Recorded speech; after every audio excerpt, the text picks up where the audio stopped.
Screen छोटी हो जाएगी। कोई बात नहीं, क्योंकि बेसिक से ही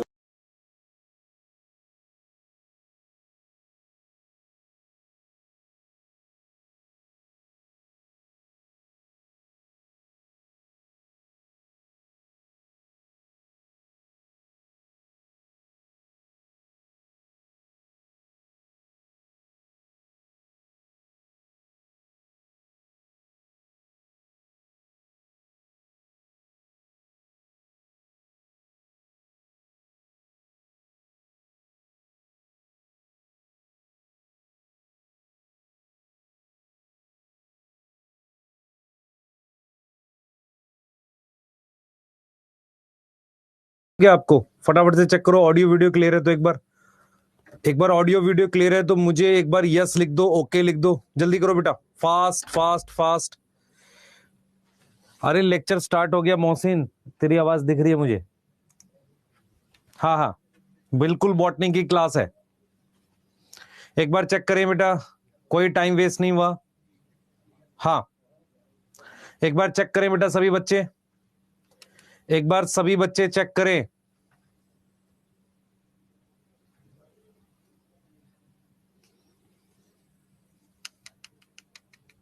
कोई दो क्लास नहीं है बेटा, कोई भी दो क्लास नहीं है, सिर्फ यही वाली क्लास है ना, ब्रीदिंग एक्सचेंज की कोई क्लास नहीं है अभी। ठीक है चेक कर लो एक बार फटाफट से। जूलॉजी की बेटा आज क्लास नहीं है, जूलॉजी की क्लास थर्सडे से स्टार्ट होगी। सुन लो ध्यान से, मंडे ट्यूसडे वेडनेसडे आपकी बॉटनी होगी, थर्सडे फ्राइडे सैटरडे आपकी जूलॉजी क्लास होगी। सबसे पहले बेटा आपका न्यूट्रॉन बैच में, ड्रॉपर बैच में आपका स्वागत है सभी बच्चों का। आज हम अपना पहला टॉपिक स्टार्ट कर रहे हैं, सेल साइकिल सेल डिवीजन में बेसिक।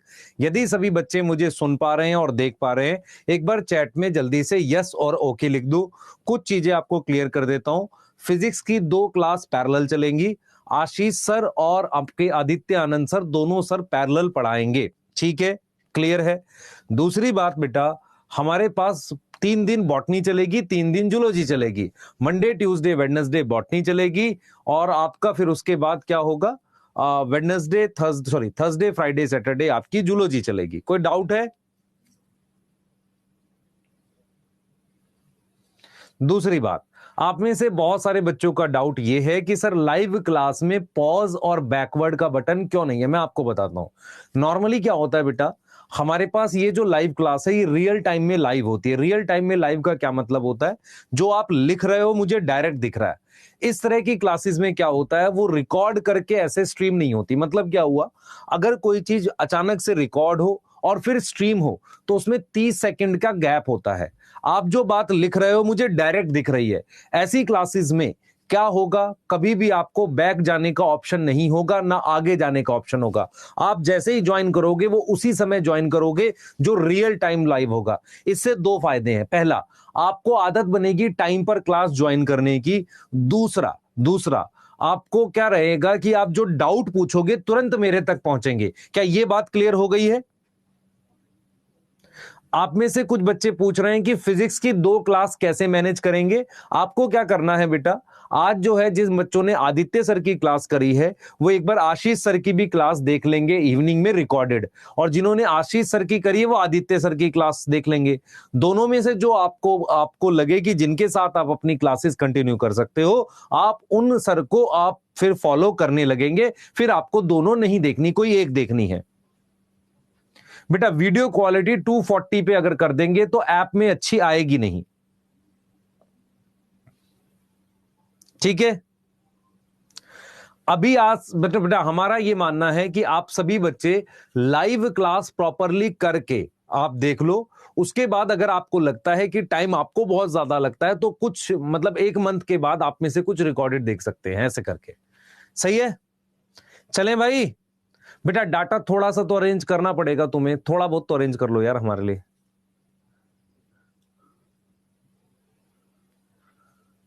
स्टार्ट करें, स्टार्ट करें। अच्छा डाउट कैसे पूछना है वो भी बताऊंगा।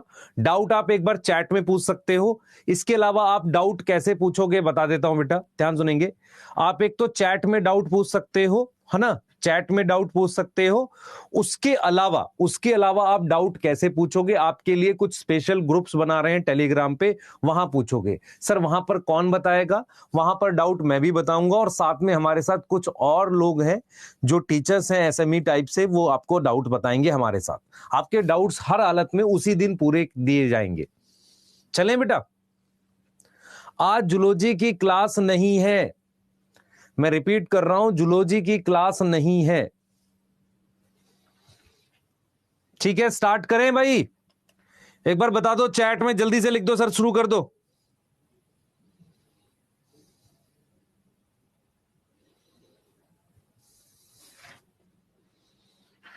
जल्दी बोलो बेटा,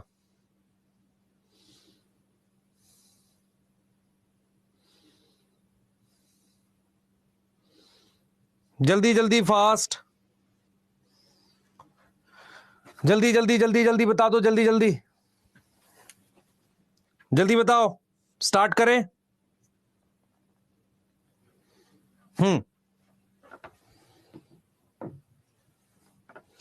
हाँ, मैं रिपीट कर रहा हूं, जूलॉजी की क्लास नहीं है। चलिए स्टार्ट करेंगे।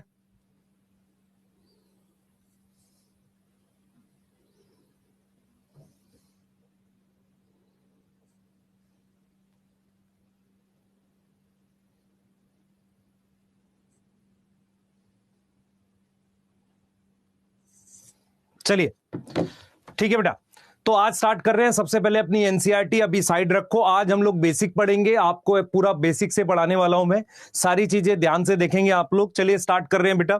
आप में से 2-3 चीजें जो बच्चे जस्ट अभी जुड़े हैं मैं रिपीट कर देता हूं। ये सेशंस पूरी तरीके से लाइव होंगे, इसका ये मतलब है आपने क्लास सेम टाइम पर ज्वाइन करनी है।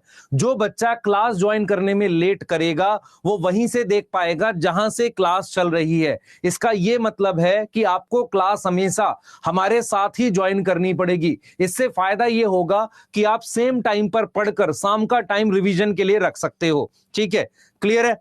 सही है, बोलो बेटा सही है। चलते हैं, स्टार्ट करते हैं फटाफट से। ठीक है, साथ स्टार्ट करते हैं फटाफट से। सबसे पहले बेटा हमारे पास क्या है, हम लोग आज जो स्टार्ट करेंगे बेसिक्स ऑफ सेल साइकिल। अब मैं आपको जरा अपना प्लान बता देता हूं। हम लोग 6 से 7 क्लास में, 6 क्लास के आसपास में सेल साइकिल पढ़ाएंगे, फिर आपको सेल पढ़ाएंगे और फिर उसके बाद मैं बायोमोलिक्यूल आपको पढ़ाऊंगा। ये 3 चैप्टर हैं जिनसे तीनों से मिलाकर लगभग अब इस साल जो है 12-13 क्वेश्चन आए हैं। तो हमारा प्लान ये रहेगा कि सेल वाली यूनिट आपको सबसे पहले कराएं। आज का लेक्चर जो है वो सेल साइकिल सेल डिवीजन का पहला लेक्चर हम बोल रहे हैं और इसमें हम काफी सारी चीजें बेसिक आपको पढ़ाने वाले हैं। आप एकदम तैयार हो जाओ, कॉपी में आप नोट्स बनाओगे। आपके मन के कुछ डाउट्स हैं जो मैं यहां लिखने वाला हूं और उन डाउट्स को आपको दिमाग में समझना है। आज का गोल है बेसिक्स ऑफ सेल साइकिल पढ़ाने वाला हूं मैं।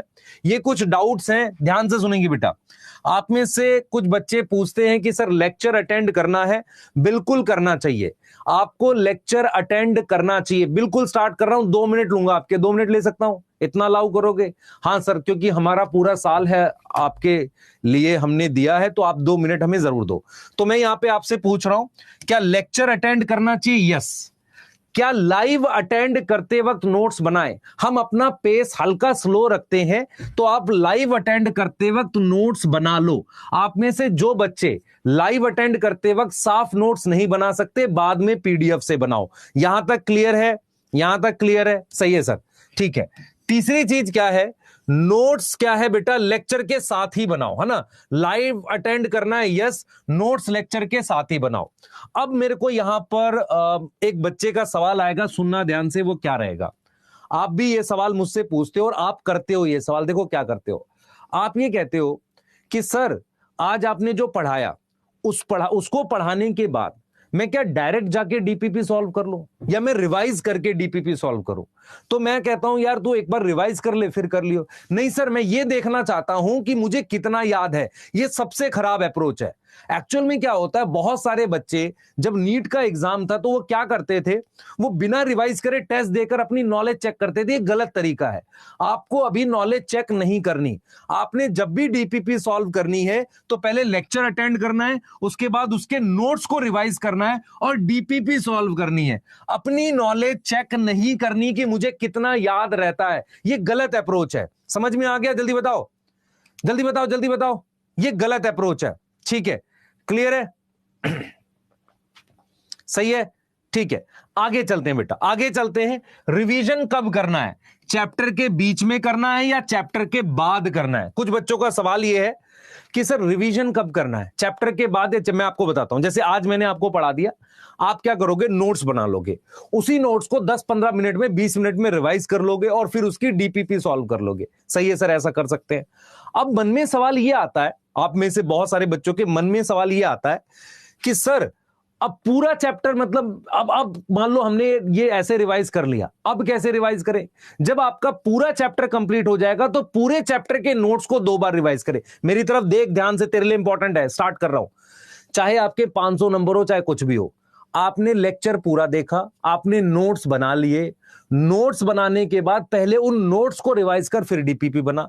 इस तरीके से तूने बेटा पूरा चैप्टर कंप्लीट कर लिया। सही है सर, हमारा पूरा चैप्टर कंप्लीट हो गया। सही है सर। अब क्या करना है? जैसे ही तुम्हारा पूरा चैप्टर कंप्लीट हो गया तो तुम्हारे मन में आया कि यार सर और कोई, अब क्या करें? अब आपने पूरे चैप्टर के नोट्स 2 से 3 बार रिवाइज करने, फिर आपको ये चीजें बनानी है, असर्शन रीजन, स्टेटमेंट वाले क्वेश्चन, मैच द फॉलोइंग करने, ये सब करने हैं, है ना? और ये चैप्टर के बाद बनाने हैं। तो इसका मतलब क्या हुआ? चैप्टर के साथ देखो सीक्वेंस क्या है, लेक्चर, हां सर, उसके बाद क्या करोगे सर? लेक्चर के बाद एक बार रिवाइज करेंगे नोट्स को, फिर क्या करोगे सर? डीपीपी सॉल्व करेंगे, फिर चैप्टर धीरे धीरे क्या हो जाएगा? कंप्लीट हो जाएगा।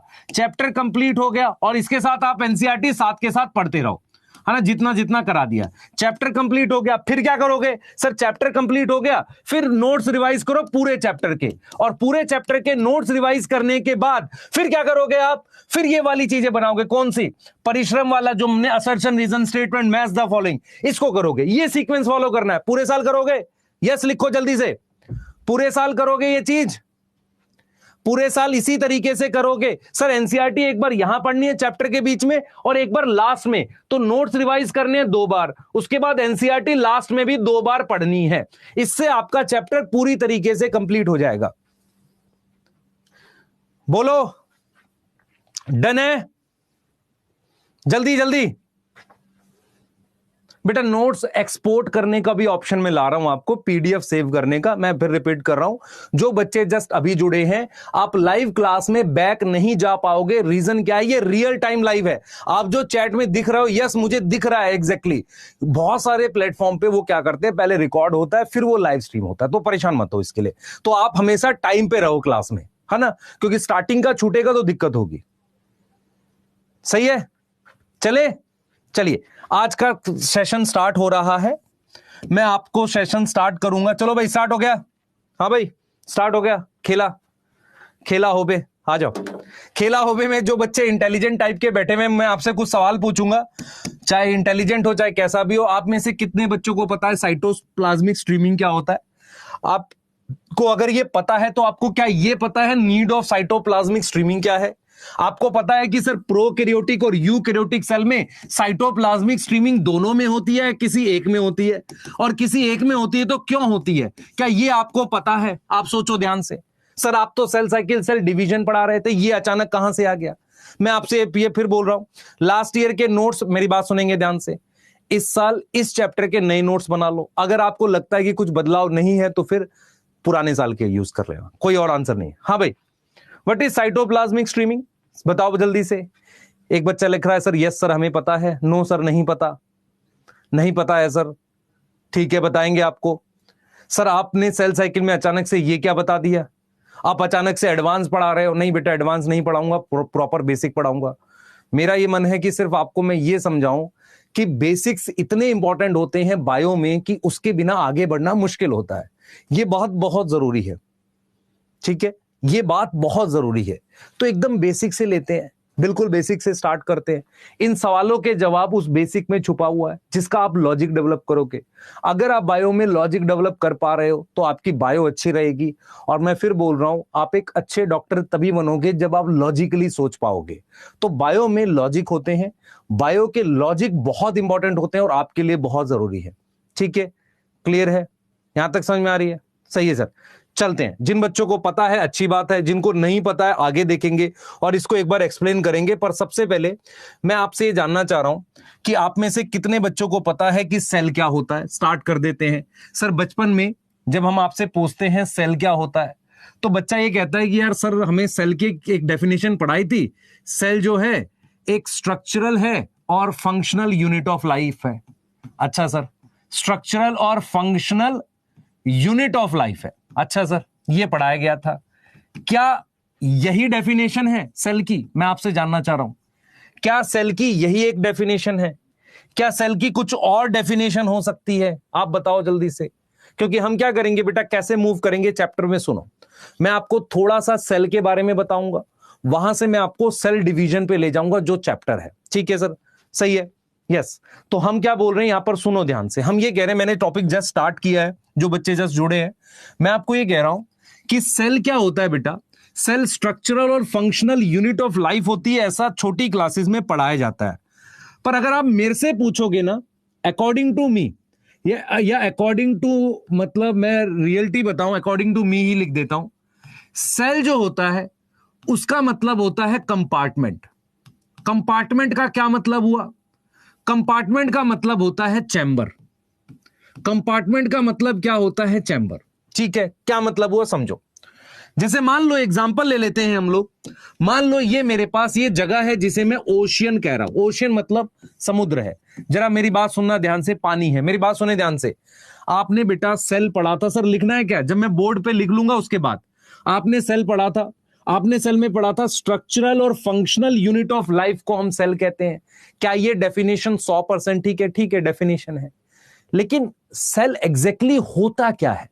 सेल का मतलब होता है एक कंपार्टमेंट, एक चैम्बर। ध्यान से सुनेंगे बेटा, कंपार्टमेंट, कंपार्टमेंट और एक चैम्बर। इधर देखो ध्यान से सारे बच्चे, मैं यहां पर ये कह रहा हूं, मैं आपको यहां पर ये कह रहा हूं कि सेल एग्जैक्टली क्या होता है। सेल का मतलब होता है, जैसे ये सेल है, तो सेल का मतलब होता है, ये मैंने लिख दिया भाई ये सेल है, तो सेल का एग्जैक्ट मीनिंग होता है एक तरह का कंपार्टमेंट। ये बन गया है ना। और ये कंपार्टमेंट क्या है समझो। हम ये समझेंगे कि सेल एक चैम्बर या कंपार्टमेंट होता है और उसमें क्या हो रहे होते हैं, कुछ रिएक्शन हो रहे होते हैं। मतलब P कन्वर्ट हो रहा होता है Q में, R कन्वर्ट हो रहा होता है S में, और इस कंपार्टमेंट में जो रिएक्शन है वो बाहर वाले मीडियम से अलग हो रहे होते हैं। मतलब मेरा कहने का मतलब सिंपल ये है कि अगर मैं सेल को देखूं तो सेल एक ऐसा कंपार्टमेंट है, एक ऐसा चैम्बर है, इसके अंदर कुछ रिएक्शन हो रहे हैं। A कन्वर्ट हो रहा है B में, C कन्वर्ट हो रहा है D में, और कुछ रिएक्शंस बाहर होते हैं, यहां बाहर। मतलब क्या हुआ, सेल एक ऐसा डब्बा, एक बॉक्स होता है जिसके अंदर कुछ रिएक्शंस होते हैं। क्या होते हैं सर? रिएक्शंस होते हैं। कैसे रिएक्शन होते हैं? मैं आपसे एक सवाल पूछता हूं, मेरी बात सुनो ध्यान से। सेल के अंदर कैसे रिएक्शन होते हैं? केमिकल रिएक्शन होते हैं? Yes sir. बताओ। हाँ सर। सेल के अंदर जो केमिकल रिएक्शन होते हैं उनको कोई नाम दे सकते हो? बताओ, जल्दी बताओ। सेल क्या है? एक चैम्बर है। कैसा चैम्बर है? एक बॉक्स है। उस बॉक्स के अंदर क्या हो रहा है? कुछ केमिकल रिएक्शन चल रहे हैं। ठीक है सर। वो केमिकल रिएक्शन किस तरीके के हैं? सर कोई चीज किसी में कन्वर्ट हो रही है। क्या उनको कोई नाम दे सकते हैं? बताओ जल्दी भाई, कोई नाम दे सकते हैं? हाँ सर, नाम दे सकते हैं। तो उन रिएक्शंस को हमने नाम दे दिया मेटाबॉलिक रिएक्शन। क्या नाम दे दिया हमने उनको? मेटाबॉलिक रिएक्शन दे दिया। अब मेटाबॉलिक रिएक्शन क्या होता है बेटा? मेटाबॉलिक रिएक्शन वो केमिकल रिएक्शन होते हैं जो किसके अंदर हो? Chemical reaction occurring inside cell. हाँ sir, occurring inside cell. Cell के अंदर होने वाले केमिकल रिएक्शन को मेटाबॉलिक रिएक्शन कहते हैं। और किसकी वजह से होते हैं? Occur due to enzyme. किसकी वजह से होते हैं? एंजाइम की वजह से होते हैं। सर लिख लें क्या इसको? रुक जा, 2 मिनट रुक जा, मैं लिखने का टाइम दूंगा तुझे, 2 मिनट रुक। ठीक है, तो मैं तुझे बेटा एक सिंपल भाषा में ये समझा रहा हूं कि जैसे लाइफ जो थी, मैं अगर आपसे एक सवाल पूछूं, लाइफ पानी में आई थी कि लैंड पे आई थी? सर लाइफ पानी में आई थी।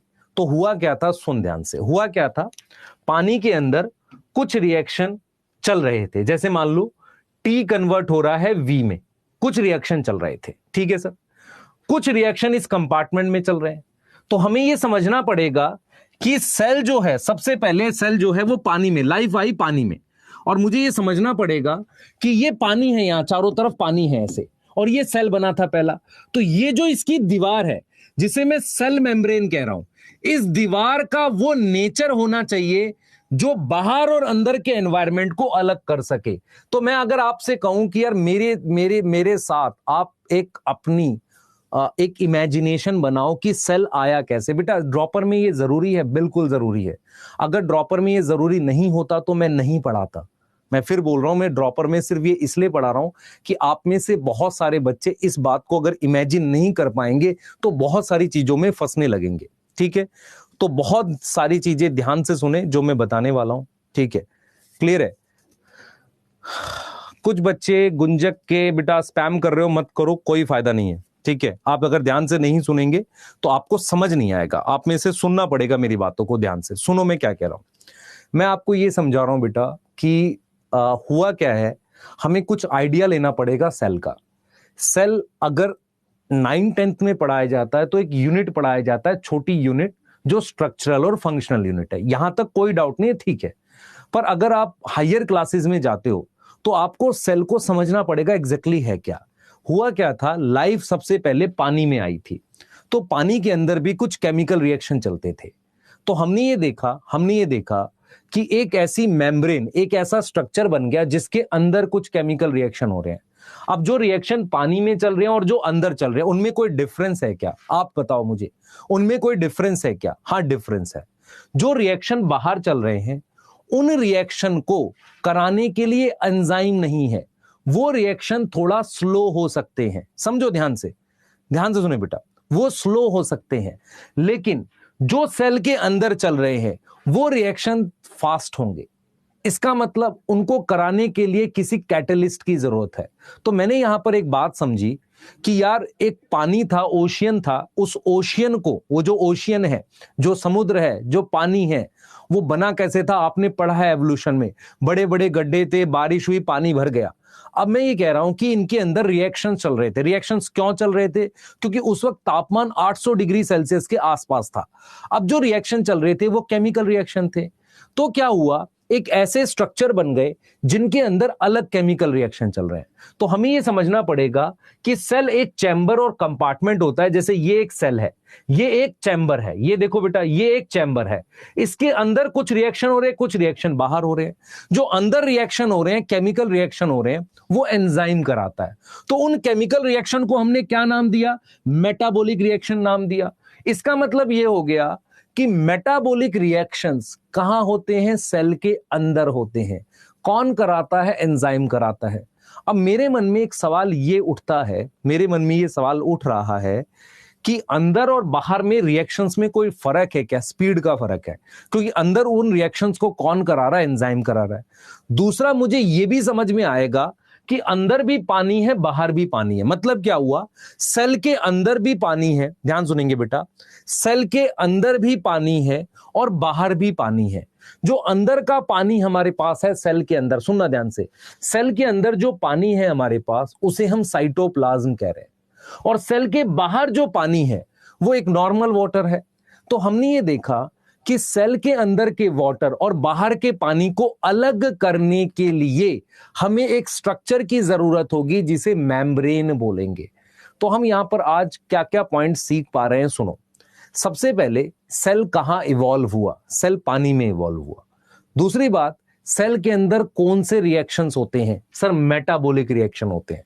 सेल की जो ये मेम्ब्रेन है, ये किसकी बनी होनी चाहिए? किसी ऐसी केमिकल की जो क्या कर सके, बाहर और अंदर के एनवायरनमेंट को आपस में अलग कर सके। देखो बेटा, मैं क्या बोल रहा हूं, ये जो चीज है ना, ये मेम्ब्रेन, ये सेल मेम्ब्रेन किसकी बनी रहती है? लिपिड की होती है।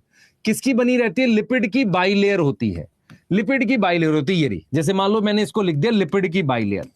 ये क्या करती है? सुनना ध्यान से, बाहर और अंदर के रिएक्शंस को अलग करती है।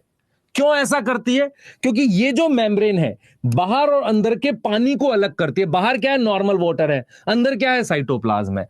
तो आज आपने एक बात सीखी, अपने दिमाग में कि सेल एग्जैक्टली क्या होता है। सेल एक ऐसा स्ट्रक्चर है जिसके अंदर कुछ केमिकल रिएक्शंस लगातार चलते रहते हैं। उन केमिकल रिएक्शंस को, ध्यान सुने, करवाता कौन है? एंजाइम। करवाता कौन है? एंजाइम। उन एंजाइम, ध्यान से सुनो बेटा, उन एंजाइम से होने वाले रिएक्शंस को आप क्या बोलोगे? मेटाबॉलिक रिएक्शंस बोलोगे। ये समझ में आ रहा है? हाँ सर। दूसरी बात क्या है, सेल की जो बाहर वाली दीवार है उसे क्या बोलोगे? बताओ जल्दी से बेटा, उसे क्या बोलोगे? जल्दी बोलो, जल्दी जल्दी। उसे क्या बोलोगे? मेम्ब्रेन बोलोगे। क्या बोलोगे? मेम्ब्रेन बोलोगे। मेम्ब्रेन किसकी बनी हुई है? सर लिपिड की बनी हुई है। अब जरा ध्यान से देखना, ये जो मेम्ब्रेन लिपिड की है, ये देखो, इस मेम्ब्रेन को मैंने जूम कर दिया, ये चीज लिपिड है। इधर देख बेटा, इधर देख ध्यान से, ये एक लिपिड है, ये एक लिपिड है, ठीक है। इस लिपिड के बाहर की तरफ भी पानी है, मतलब मैं इसकी बात कर रहा हूं, यहां की, इधर की बात कर रहा हूं। और इस लिपिड के अंदर ये जो मेम्ब्रेन है, ये वाली, देख बेटा मेरी बात समझ ध्यान से, मैं क्या कर रहा हूं, ये जो मेम्ब्रेन है ये वाली, इसको जूम करके दिखा रहा हूं। तो मैंने आपको यही चीज समझाने की कोशिश करी कि मेरे पास ये जो मेम्ब्रेन है, ये, इसको हम लिपिड बाइलेयर कह रहे हैं। इस मेम्ब्रेन को मैंने जूम करके बनाया, तो ये मेरे पास लिपिड है। इस लिपिड पर ये वाला जो पार्ट है, ये फॉस्फेट होता है, तो फॉस्फेट की वजह से इसको हम कहते हैं फॉस्फेट होता है। तो इसलिए ये जो लिपिड है, ये वाला, ध्यान सुनेंगे मेरी बात, देखो इधर देखो सारे बेटा, सारे इधर देखो, ये जो लिपिड है इसको हम इस तरीके से दिखा रहे हैं, ऐसे। तो इसमें क्या होता है, ये वाला जो पार्ट है इसमें फॉस्फेट प्रेजेंट होता है, इसलिए ये वाला पार्ट हाइड्रोफिलिक होता है। हाइड्रोफिलिक क्या होता है भाई, कौन बताएगा? Water loving. और ये वाला पार्ट होता है हाइड्रोफोबिक। तो हमने यहां से कुछ बातें सीखी। मैंने ये सीखा, ध्यान सुनेंगे भाई, ध्यान सुने, ध्यान सुने। आपने क्या समझना है, सेल क्या होता है, व्हाट इज सेल? सेल का मतलब है एक ऐसा चैम्बर, एक ऐसा कंपार्टमेंट जिसके अंदर केमिकल रिएक्शन चल रहे हैं। कोई डाउट है? कोई डाउट है इस बात में? नहीं सर। उसके बाद ये क्या है सर? मेम्ब्रेन है। ये मेम्ब्रेन क्या करती है? अंदर वाले और बाहर वाले रिएक्शंस को क्या करती है? क्या करती है बताओ? क्या करेगी? अलग करेगी। ये मेम्ब्रेन किसकी बनी है? लिपिड की बनी है। लिपिड की कैसी लेयर है? डबल लेयर है। तो इस डबल लेयर में ये वाला जो पार्ट है, ये वाला पार्ट, ये क्या है? ये हाइड्रोफोबिक है। आप समझना ध्यान से, हाइड्रोफोबिक का मतलब होता है पानी को रिपेल करने वाला। ये वाला पार्ट, ये दोनों हाइड्रोफोबिक है। ये वाला पार्ट, ये हाइड्रोफिलिक है।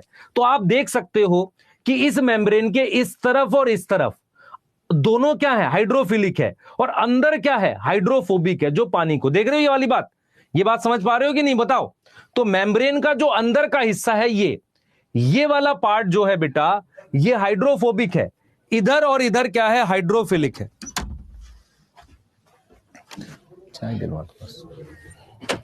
ठीक है? अरे जल्दी बोलो भैया, बोलो ना। हाँ, तो हमने यहां पर क्या क्या सीख लिया? अब मैं जो पॉइंट्स पूछूंगा उसको समझना, मैं जो पॉइंट्स पूछूंगा बताना, उसको समझना आप ध्यान से।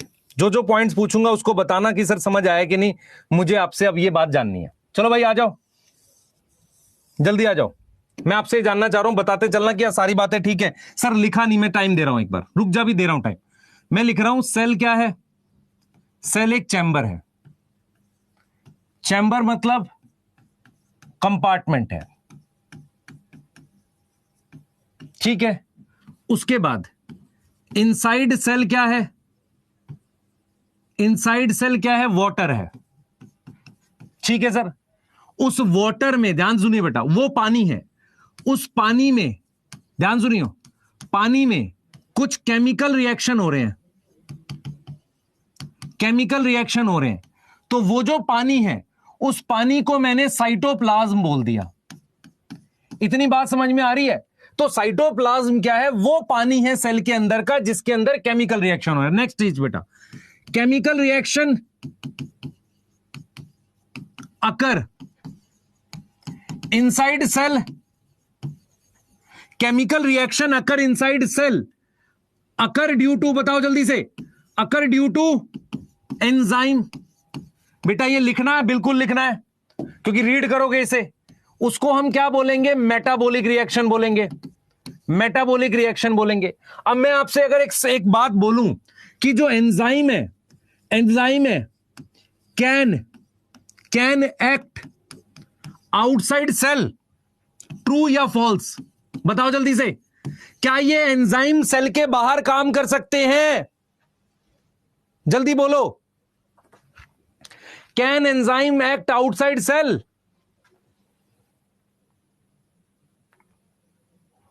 जल्दी बोलो, जल्दी जल्दी जल्दी। इधर देखें ध्यान से, इधर देखें,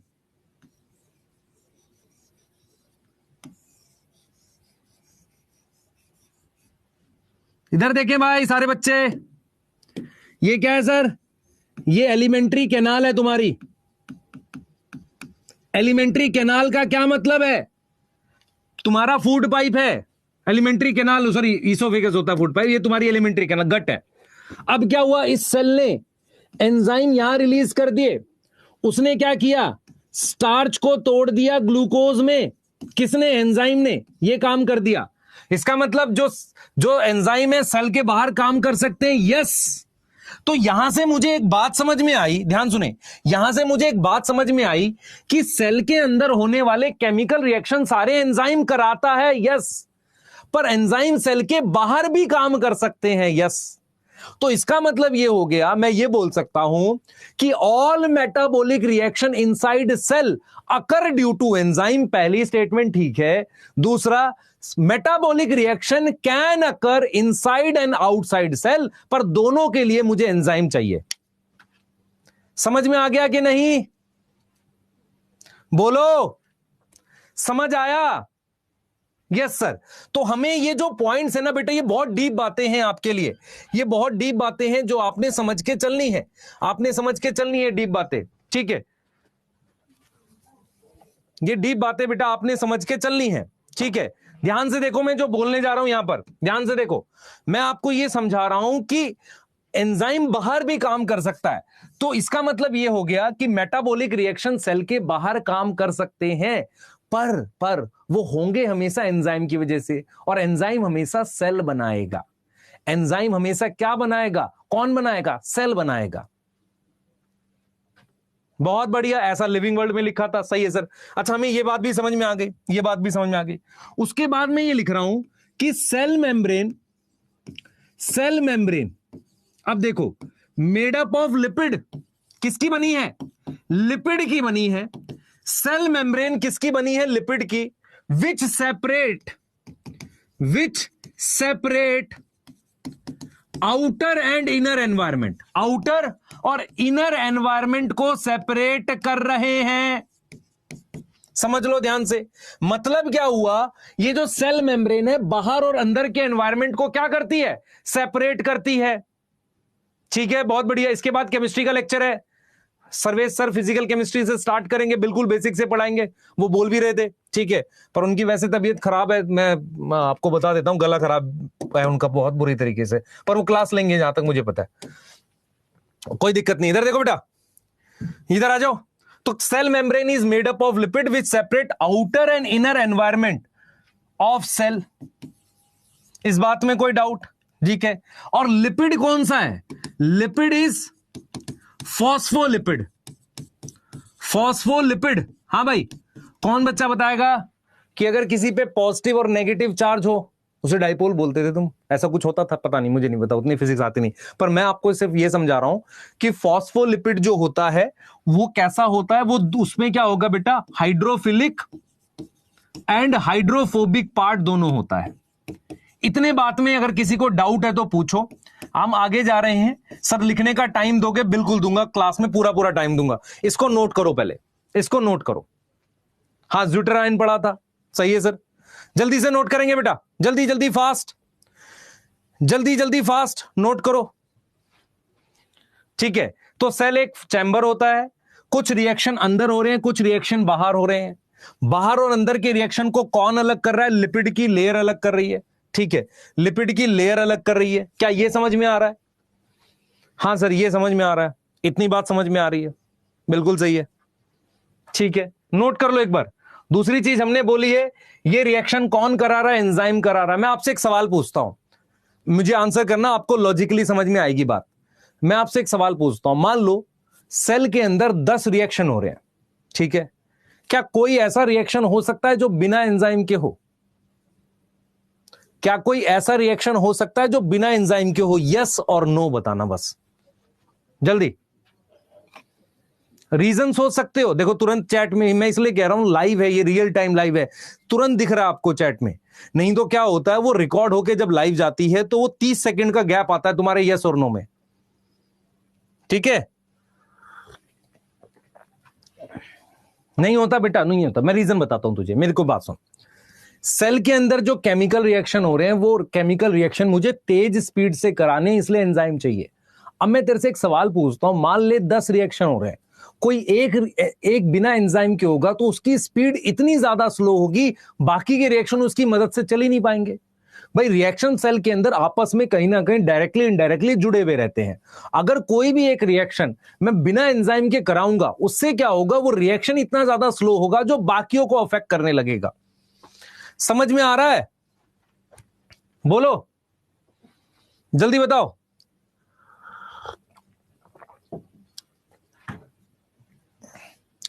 ठीक है, अब एक बच्चा पूछ रहा हाइड्रोफिलिक का क्या मतलब। इधर देख, मेरी बात सुन। मान ले ये मार्कर है मेरे हाथ में, इसका ये वाला पार्ट पानी के साथ अट्रैक्ट होता है, उसे कहते हैं हाइड्रोफिलिक। और एक ऐसा पार्ट जो रिपेल होता है, उसे हाइड्रोफोबिक बोलते हैं। ये चीज समझ में आई? नेक्स्ट पेज दिखा रहा हूं, क्या मेरी बात समझ में आई? मैं रिपीट कर देता हूं। मान लो कोई किसी किसी सेल के अंदर 10 रिएक्शन होते हैं, उनमें से सारे रिएक्शन एंजाइम करा रहा है, एक नहीं करा रहा, और वो 10 रिएक्शन क्या होंगे, जुड़े हुए हैं। जैसे मान लो आप में से, आप सबको घर में एक गाड़ी है, सब लोगों को उसी गाड़ी से ऑफिस जाना है, 5 लोग हैं, उनमें से 4 जल्दी तैयार हो गए, एक तैयार नहीं हुआ, एक ने 1 घंटा लेट है, तो पांचों लेट पहुंचेंगे कि नहीं? हाँ सर लेट पहुंचेंगे। ऐसा क्यों हुआ? क्योंकि पांचों आपस में जुड़े हुए हैं। ऐसे ही सेल के अंदर सारे केमिकल रिएक्शंस कहीं ना कहीं डायरेक्टली इनडायरेक्टली आपस में रिलेट होते हैं। तो कोई भी रिएक्शन अगर बिना एंजाइम के कराओगे तो बाकी के रिएक्शन भी स्लो हो जाएंगे। सही है सर। फॉस्फोलिपिड क्यों लिया? सुन ध्यान से। फॉस्फोलिपिड क्यों लेते हैं? क्योंकि सब तरफ पानी है, तो यहां भी पानी है, यहां भी पानी है, तो फॉस्फोलिपिड का ये वाला पार्ट जो देख, मार्कर की तरफ देख, ये वाला पार्ट क्या है? वाटर लविंग होता है। इधर भी पानी है, इधर भी पानी है, और अंदर वाला पार्ट हाइड्रोफोबिक होता है। ये मेम्ब्रेन क्या है? पानी को आर पार जाने नहीं देती, क्योंकि अंदर वाला पार्ट हाइड्रोफोबिक है। समझ आया? बेटा लैग नहीं है, सही चल रहा है, मस्त आ रहा है एकदम, बच्चे देख पा रहे हैं। जल्दी करो, ये वाला नोट करो जल्दी से। अच्छा मुझे एक चीज बताओ, डाइजेस्टिव सिस्टम में, एलिमेंट्री कैनाल में डाइजेशन इंट्रासेलुलर है या एक्स्ट्रा सेलुलर है? सर ये क्या होता है? भाई सेल के अंदर डाइजेशन हो रहा है एलिमेंट्री कैनाल में, या सेल के बाहर? देखो सेल के बाहर हो रहा है, तो सेल के बाहर डाइजेशन कौन सा है? Extra cellular. तो तुम्हारे अंदर डाइजेशन कौन सा है? सर एक्स्ट्रा सेलुलर है। सोचो ध्यान से, देख रहे हो बेसिक किस लिए जरूरी है तुम्हारे लिए? बोलो, आ रहा है समझ? हाँ, अच्छा कौन सा है? एक्स्ट्रा। क्यों बताएंगे बेटा? फर्स्ट फटाफट से फर्स्ट और सेकंड स्लाइड नोट कर लो। ये फर्स्ट स्लाइड है, फिर मैं सेकंड दिखा रहा हूं, और मैं कुछ क्वेश्चंस भी कराऊंगा। आज आपको काफी सारे बेसिक्स पढ़ाऊंगा जो आपके लिए जरूरी है। सर पहली स्लाइड में आपने कुछ बताया था, वो क्या नाम है, कुछ आप कह रहे थे कि मतलब साइटोप्लाज्मिक स्ट्रीमिंग क्या होता है, ये बताया था, अभी बता देता हूं। शिवम मेरी बात सुन, एक बच्चा लिख रहा है सर थोड़ा फास्ट करा दो। आपके चाहे 500 नंबर है, आप ये लेक्चर प्लीज देखो, बहुत सारी चीजें आपको मिलेंगी, आपके दिमाग में कई बार गड़बड़ रहती है। फास्ट कराऊंगा मैं, मेरे को सिलेबस सबसे पहले खत्म करना है, टेंशन न लो। सिलेबस बहुत टाइमली खत्म होगा, लपेट के नहीं कराऊंगा, एक एक बेसिक चीज पढ़ाऊंगा। एग्जाम में तू बोलेगा कि सर आता है सारा, 100%, पर ईमानदारी से पढ़। नेक्स्ट स्लाइड नोट कर बेटा जल्दी से, तुझे ट्रस्ट करके पढ़ना पड़ेगा बेटा।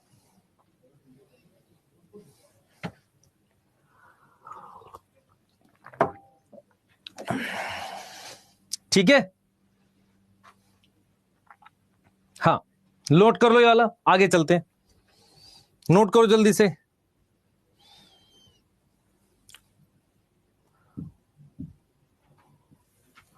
जल्दी करो भाई, नोट कर लो। लिख लिया? लिखो लिखो, जल्दी लिखो भाई, जल्दी लिखो।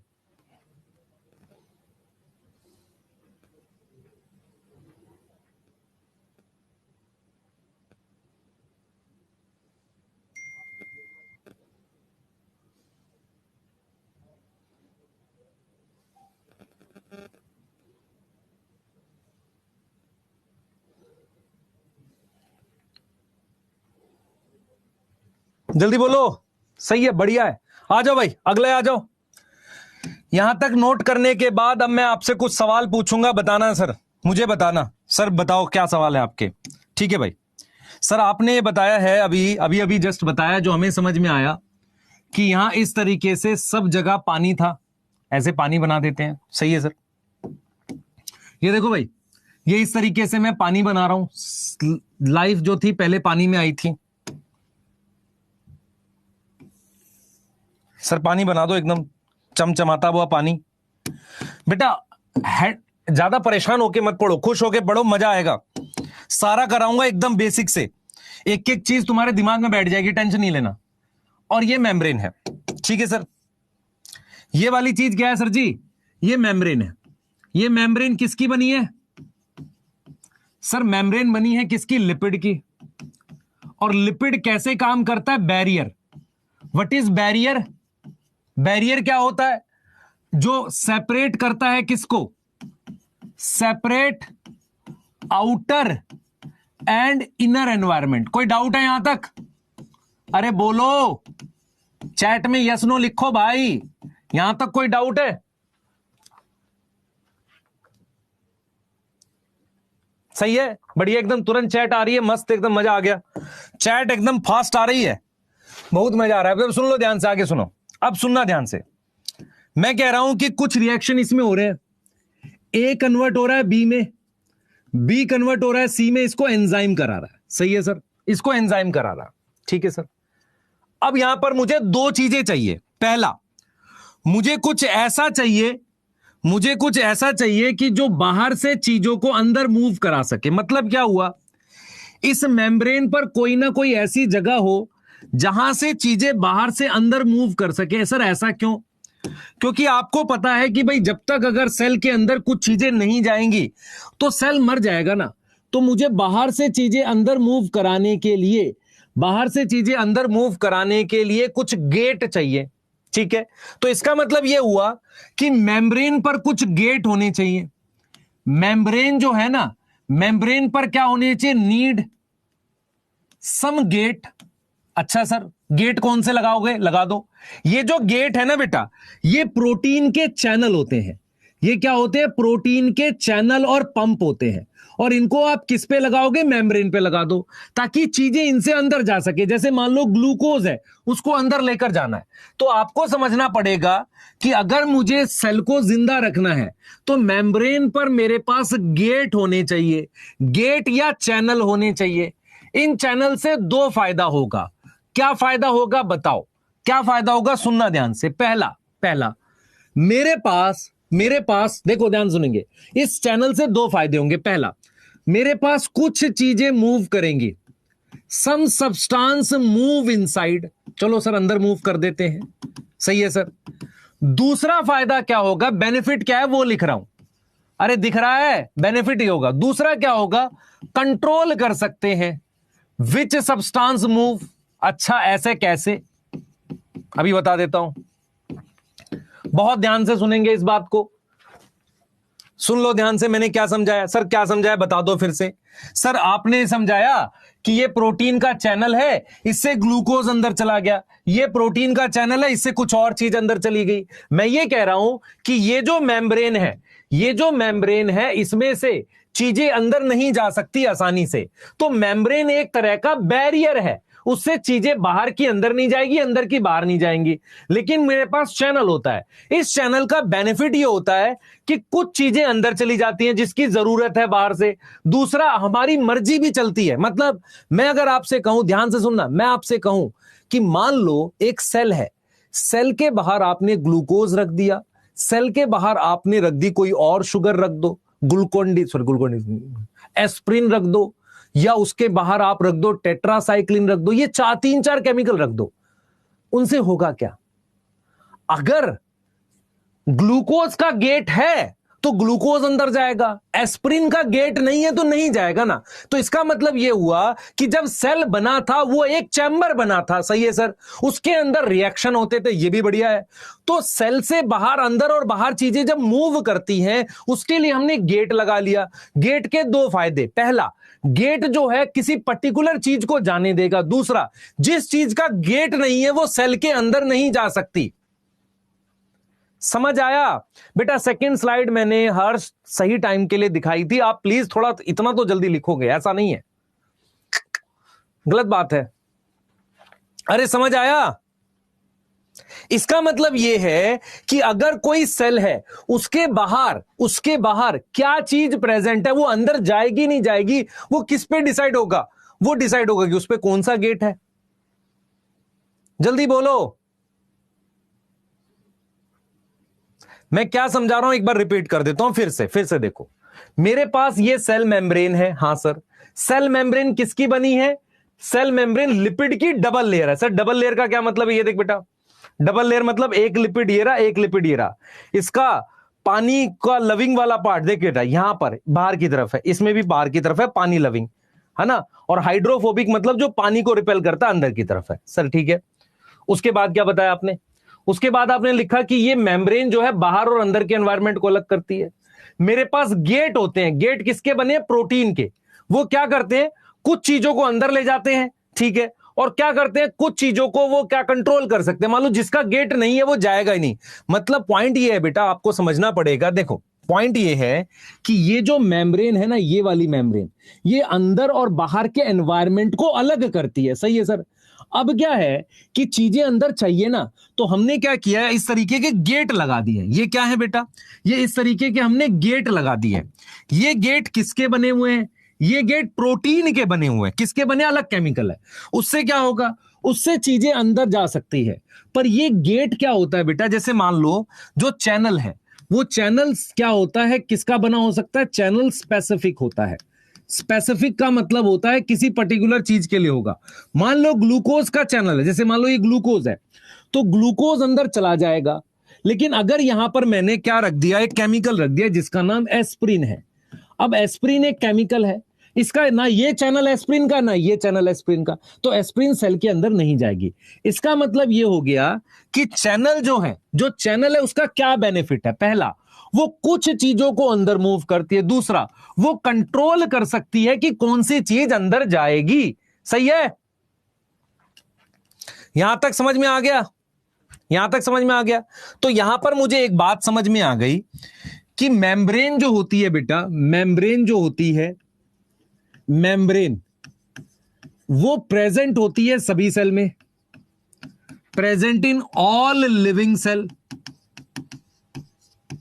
मैं यहां पर लिविंग इसलिए कह रहा हूं कि जिस सेल में मेम्ब्रेन नहीं होती वो काम नहीं कर रहा होगा। क्यों? क्योंकि कोई चीज अंदर बाहर उसमें मूव नहीं कर रही है।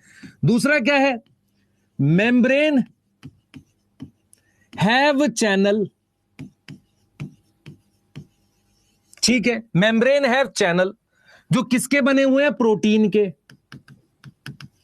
जो क्या करता है? Control movement of substance. यहां तक समझ में आ रही है भाई?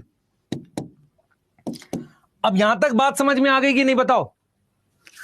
जल्दी जल्दी जल्दी जल्दी फास्ट। यहां तक बात समझ में आ गई? जल्दी बताओ, यहां तक बात समझ में आ गई?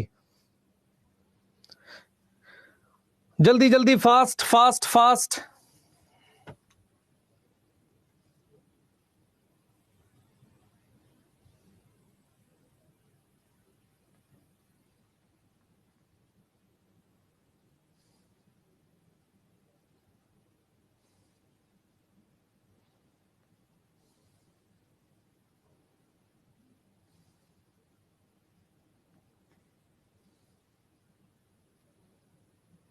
जल्दी बोलो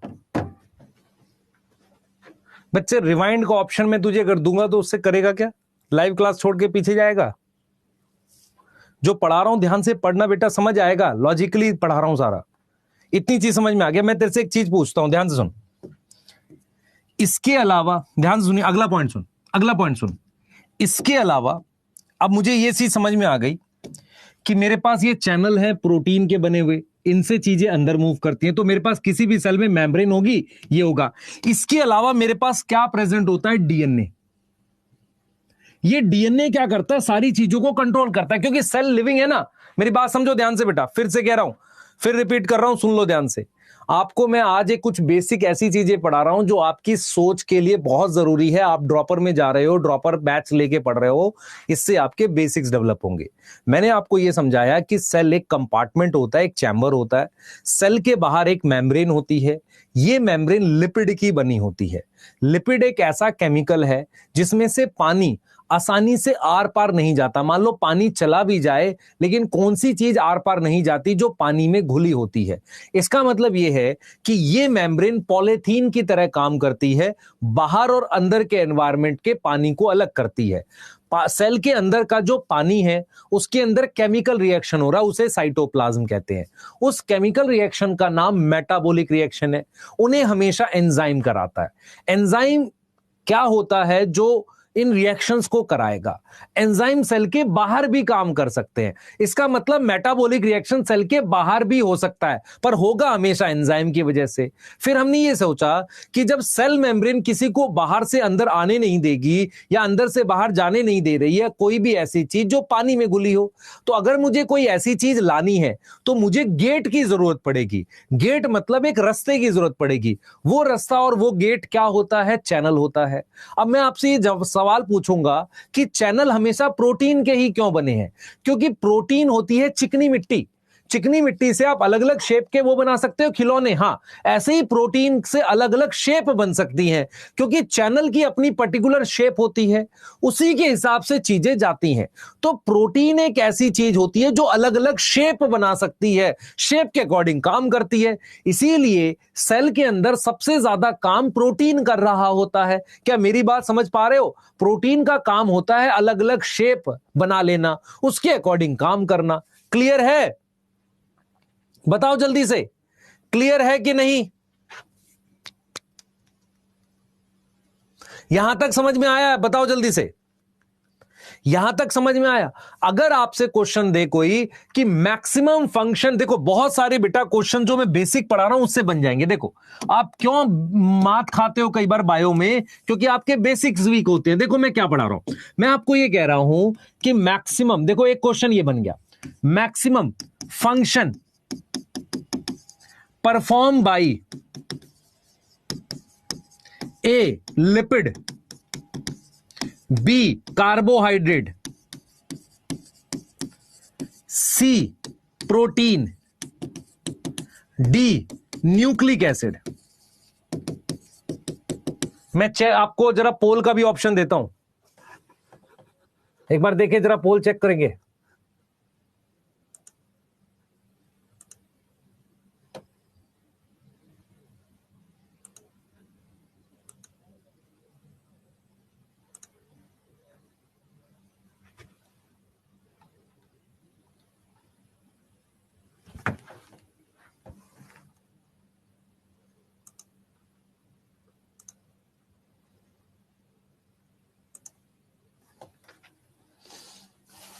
आया पोल? जल्दी बताओ। अरे पोल आया, इसलिए चाहिए पोल।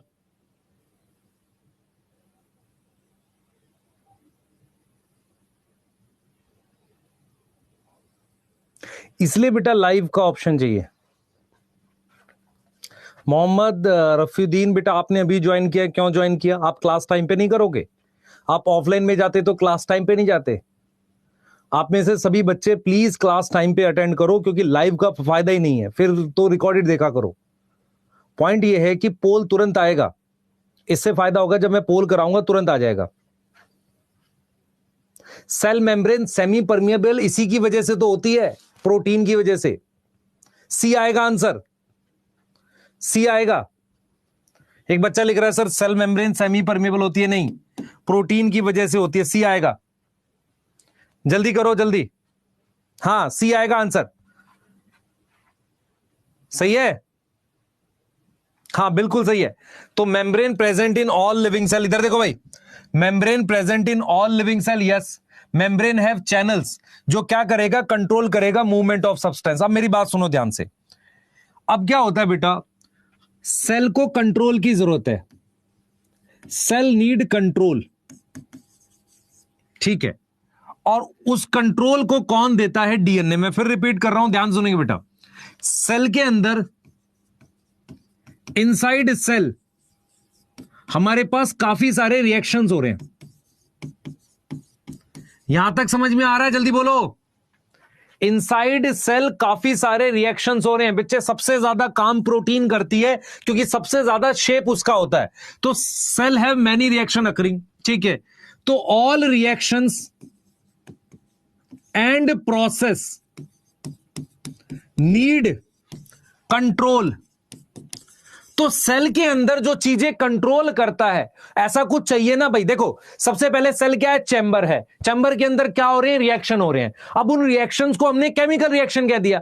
अब मैं ये कह रहा हूं, क्या सेल के अंदर कुछ ऐसा होता है जो सारी चीजों को कंट्रोल करेगा? हाँ वो होता है। और वो कंट्रोल क्या है, that control is by DNA.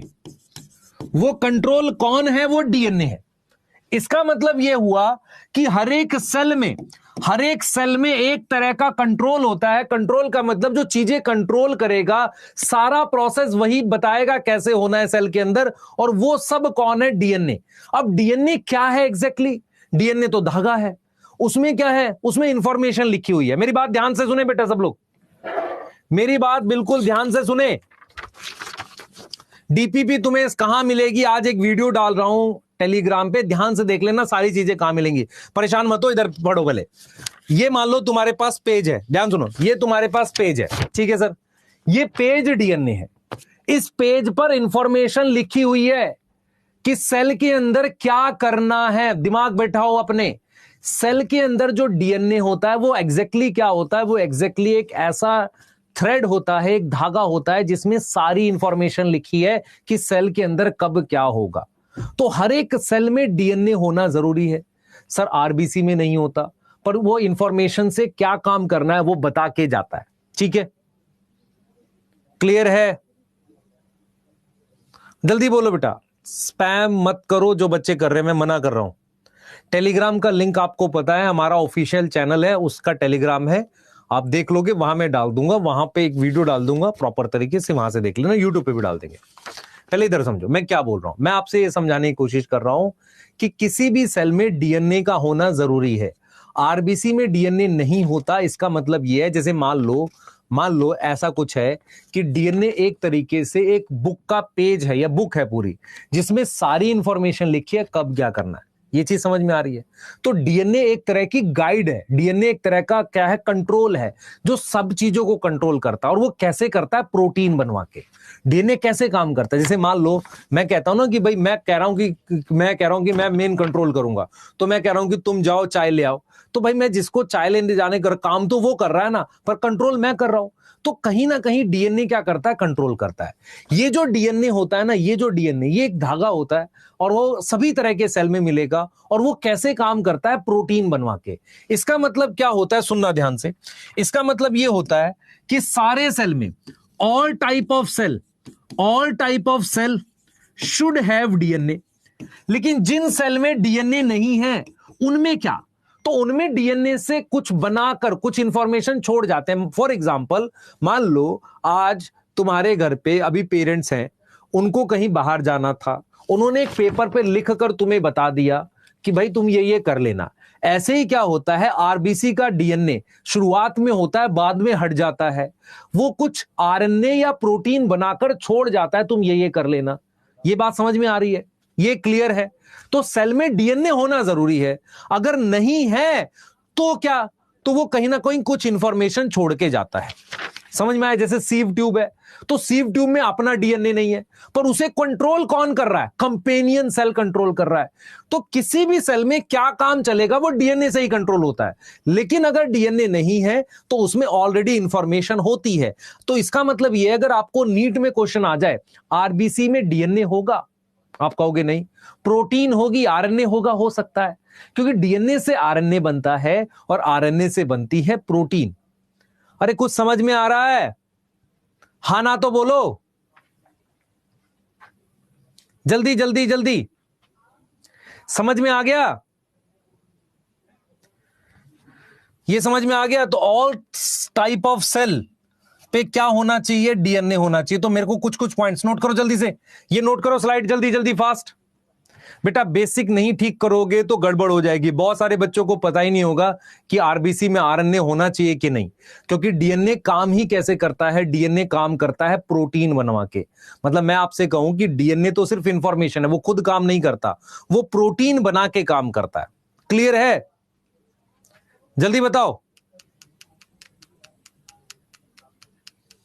जल्दी जल्दी जल्दी जल्दी जल्दी बताओ बेटा।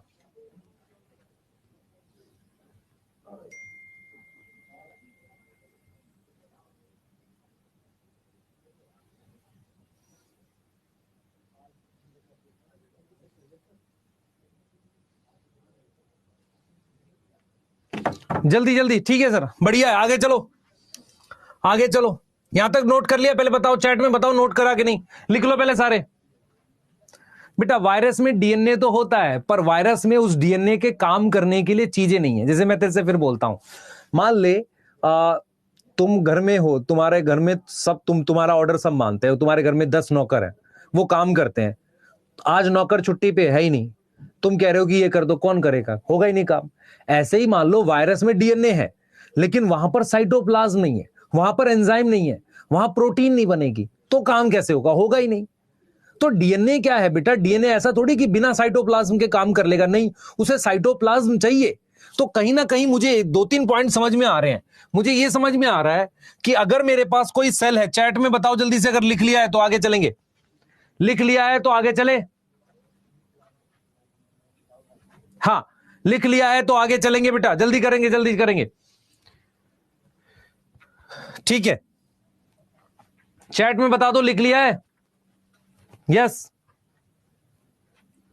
एक तो इतना गधा बच्चे हैं 2-3, लाइव क्लास में फॉरवर्ड कैसे करेगा?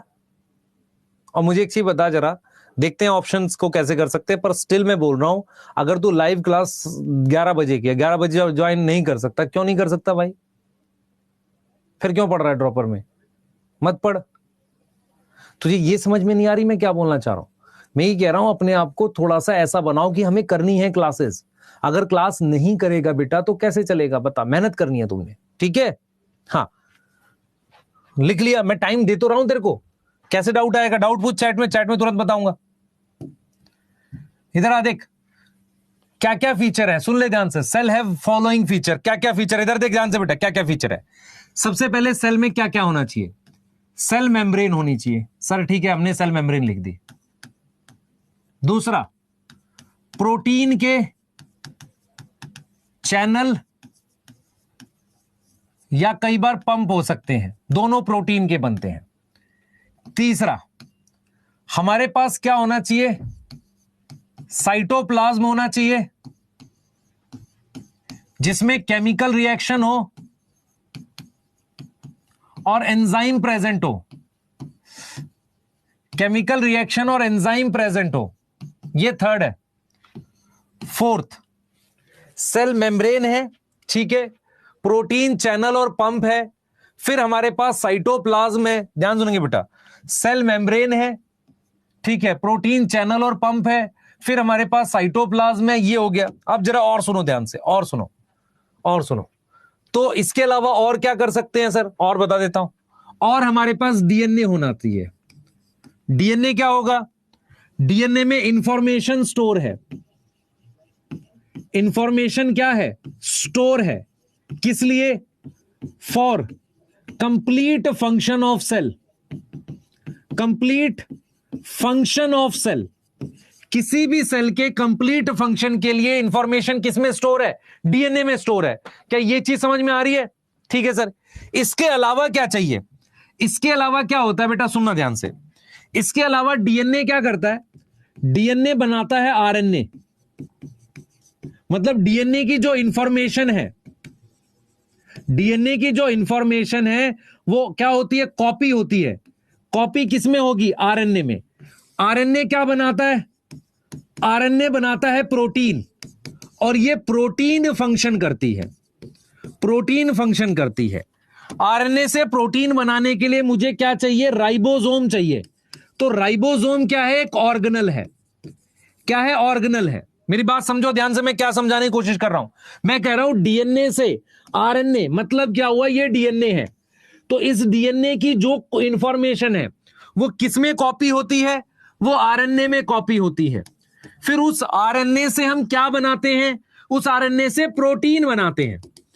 प्रोटीन बनाने के लिए मुझे क्या चाहिए? ये प्रोटीन बना दी मैंने, देखो ये रही प्रोटीन, ये रही प्रोटीन, देखो भाई ये प्रोटीन है मेरे पास, मान लो। इस प्रोटीन बनाने के लिए मुझे क्या चाहिए? राइबोसोम चाहिए।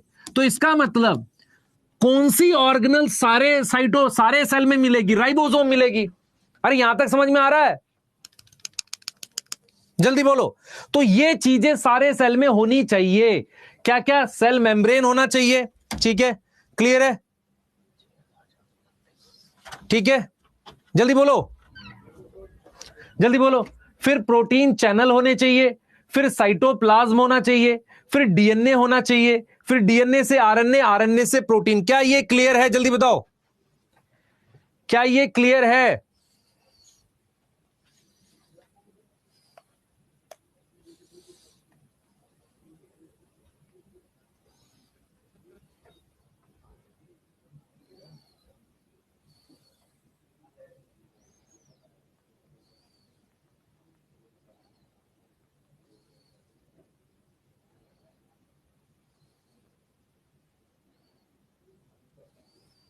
जल्दी बोलो बेटा,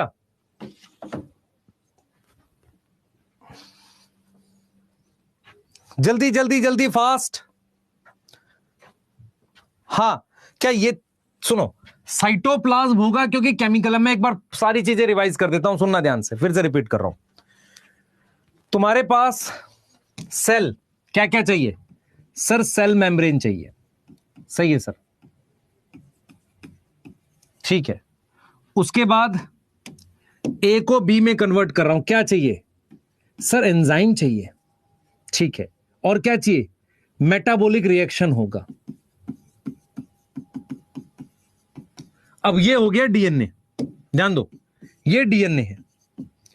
डीएनए की इंफॉर्मेशन को कॉपी करते आरएनए में, ये बना दिया आरएनए। अब आरएनए से हमारे पास प्रोटीन बनती है, ये बना दी हमने प्रोटीन। प्रोटीन बनाने के लिए हमें क्या चाहिए? राइबोसोम चाहिए।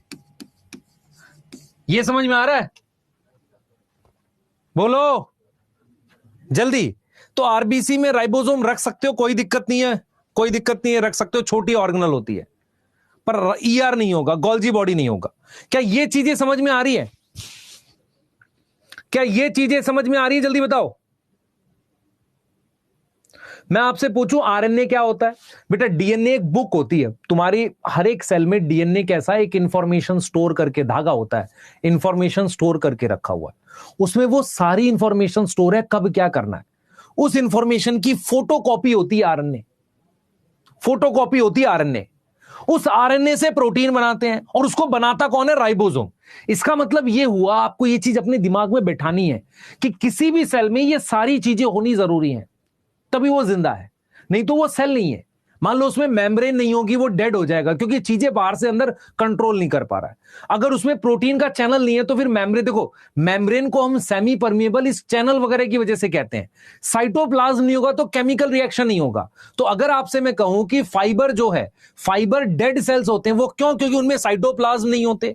अगर मैं आपसे कहता हूं कि डीएनए नहीं है तो सेल का कोई काम नहीं, क्योंकि मेरी बात समझना ध्यान से, डीएनए पूरी इंफॉर्मेशन कंट्रोल करता है।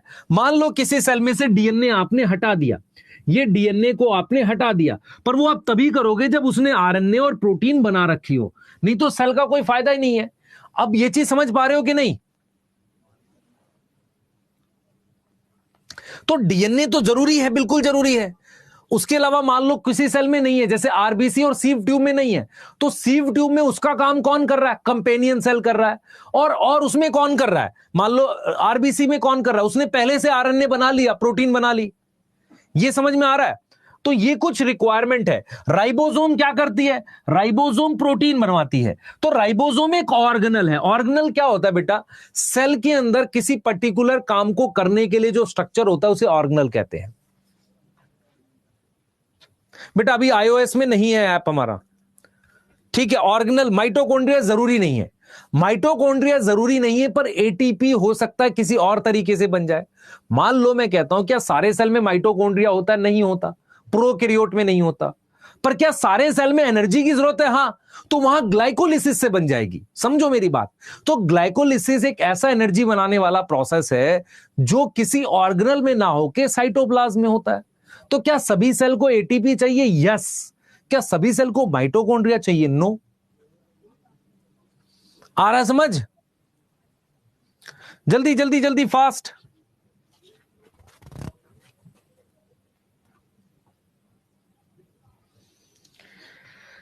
जल्दी बताओ।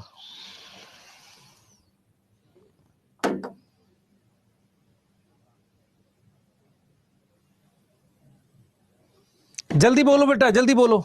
चलो, पंप क्या होता है बेटा? पंप। अब आओ, जो आपको कुछ चीजें बतानी है।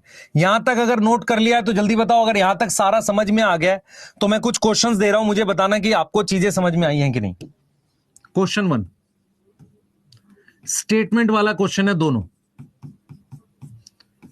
क्वेश्चन 2 भी स्टेटमेंट वाला है।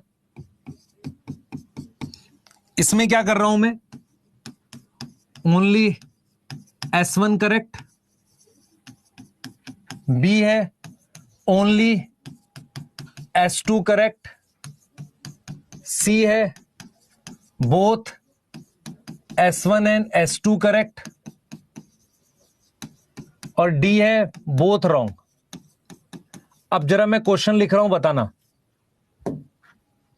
सबसे पहला क्वेश्चन लिख रहा हूं, all living cell have organelle. ठीक है। दूसरा मैंने क्या लिखा है? Fibre is dead cell not have membrane and cytoplasm. और ये सच बात है कि जो जो फाइबर होते हैं ना, जाइलम फाइबर और फ्लोएम फाइबर, उनके अंदर ना मेम्ब्रेन होती है ना साइटोप्लाज्म होता है, और वो डेड सेल्स होते हैं। देख लो जरा, बताओ जल्दी से क्या आंसर आएगा भाई, चैट में लिखो। चलो पोल कराते हैं, देखें आप में से कितने बच्चे पोल करते हैं फटाफट से।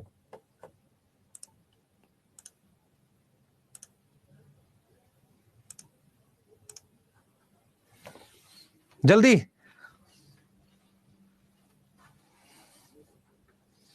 आया? जल्दी बताओ। हाँ सर, सही है, सही है, सही है, सही है, बढ़िया बढ़िया बढ़िया।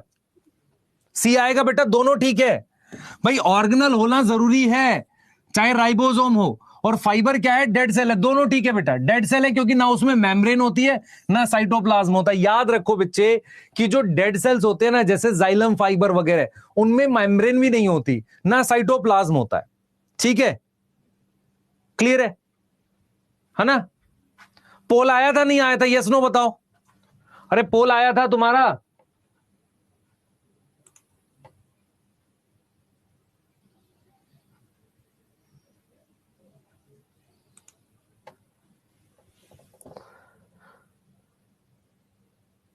कैसी बात कर रहे हो? आया था।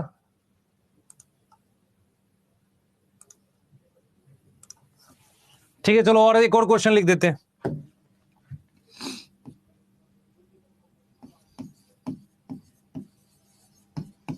Channels are present on membrane and inside cytoplasm. दूसरा, DNA store information for cell. बताओ भाई, इसमें से बताओ आंसर क्या आएगा? जल्दी चैट कर देते हैं, पोल करते हैं, जल्दी करो।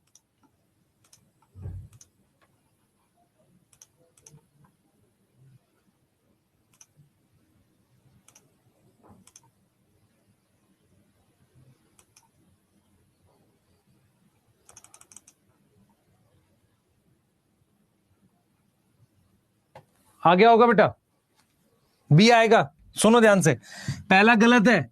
जो चैनल्स हो सकते हैं सिर्फ मेम्ब्रेन पर होते हैं, साइटोप्लाज्म में नहीं होते, ये गलत है ये चीज। और DNA store information for cells, ठीक है। तो आपको मैं फिर बोल रहा हूं, जब तक बेसिक ठीक नहीं होंगे आप नहीं कर पाओगे क्वेश्चंस को। बायो में प्रॉब्लम कहां होती है बच्चों को, जब बेसिक्स खराब रहते हैं उनके, तो बेसिक्स का ठीक होना जरूरी है। अब मैं आपसे ये जानना चाह रहा हूं कि यार सर आपने सेल तो बता दिया, आपने ये बता दिया, सुनो ध्यान से सारे बच्चे, सर आपने ये बता दिया पानी था, हाँ सर पानी के अंदर केमिकल रिएक्शन हो रहे थे, पूरी बात समझना ध्यान से, केमिकल रिएक्शन हो रहे थे। फिर मेरे पास क्या आ गया, सेल इवॉल्व हो गया। इतनी बात समझ में आ रही है? सेल इवॉल्व होने के लिए क्या चाहिए थी सर, मेम्ब्रेन चाहिए थी। सही है सर, मेम्ब्रेन भी बता दी आपने, ठीक है। क्या चाहिए थी, मेम्ब्रेन चाहिए थी, इतनी बात भी बता दी। अब मैं तुमसे ये पूछ रहा हूं कि सबसे पहले वाटर था, केमिकल रिएक्शन हो रहे थे, सेल इवॉल्व हो गया, मेम्ब्रेन चाहिए थी। अब मेरे पास क्या आ गया, मेम्ब्रेन, साइटोप्लाज्म, डीएनए, चैनल, ये सब बन गया और सेल बन गया। हमारे पास सेल पूरा सा इवॉल्व हो गया, ये सारी चीजें आ गई है ना, सेल फॉर्म, सेल इवॉल्व हो गया। अब आपको मैंने कहा कि सेल बन गया। अब सेल भी हम दो तरह के पढ़ते हैं, एक वो सेल पढ़ते हैं जिसे प्रोकैरियोटिक सेल कहते हैं, और एक वो पढ़ते हैं जिसे यूकैरियोटिक सेल कहते हैं। अब बताओ जल्दी से, सही है सर? अरे सही है, जल्दी बताओ। पोल का रिजल्ट रिपब्लिश कर देते हैं।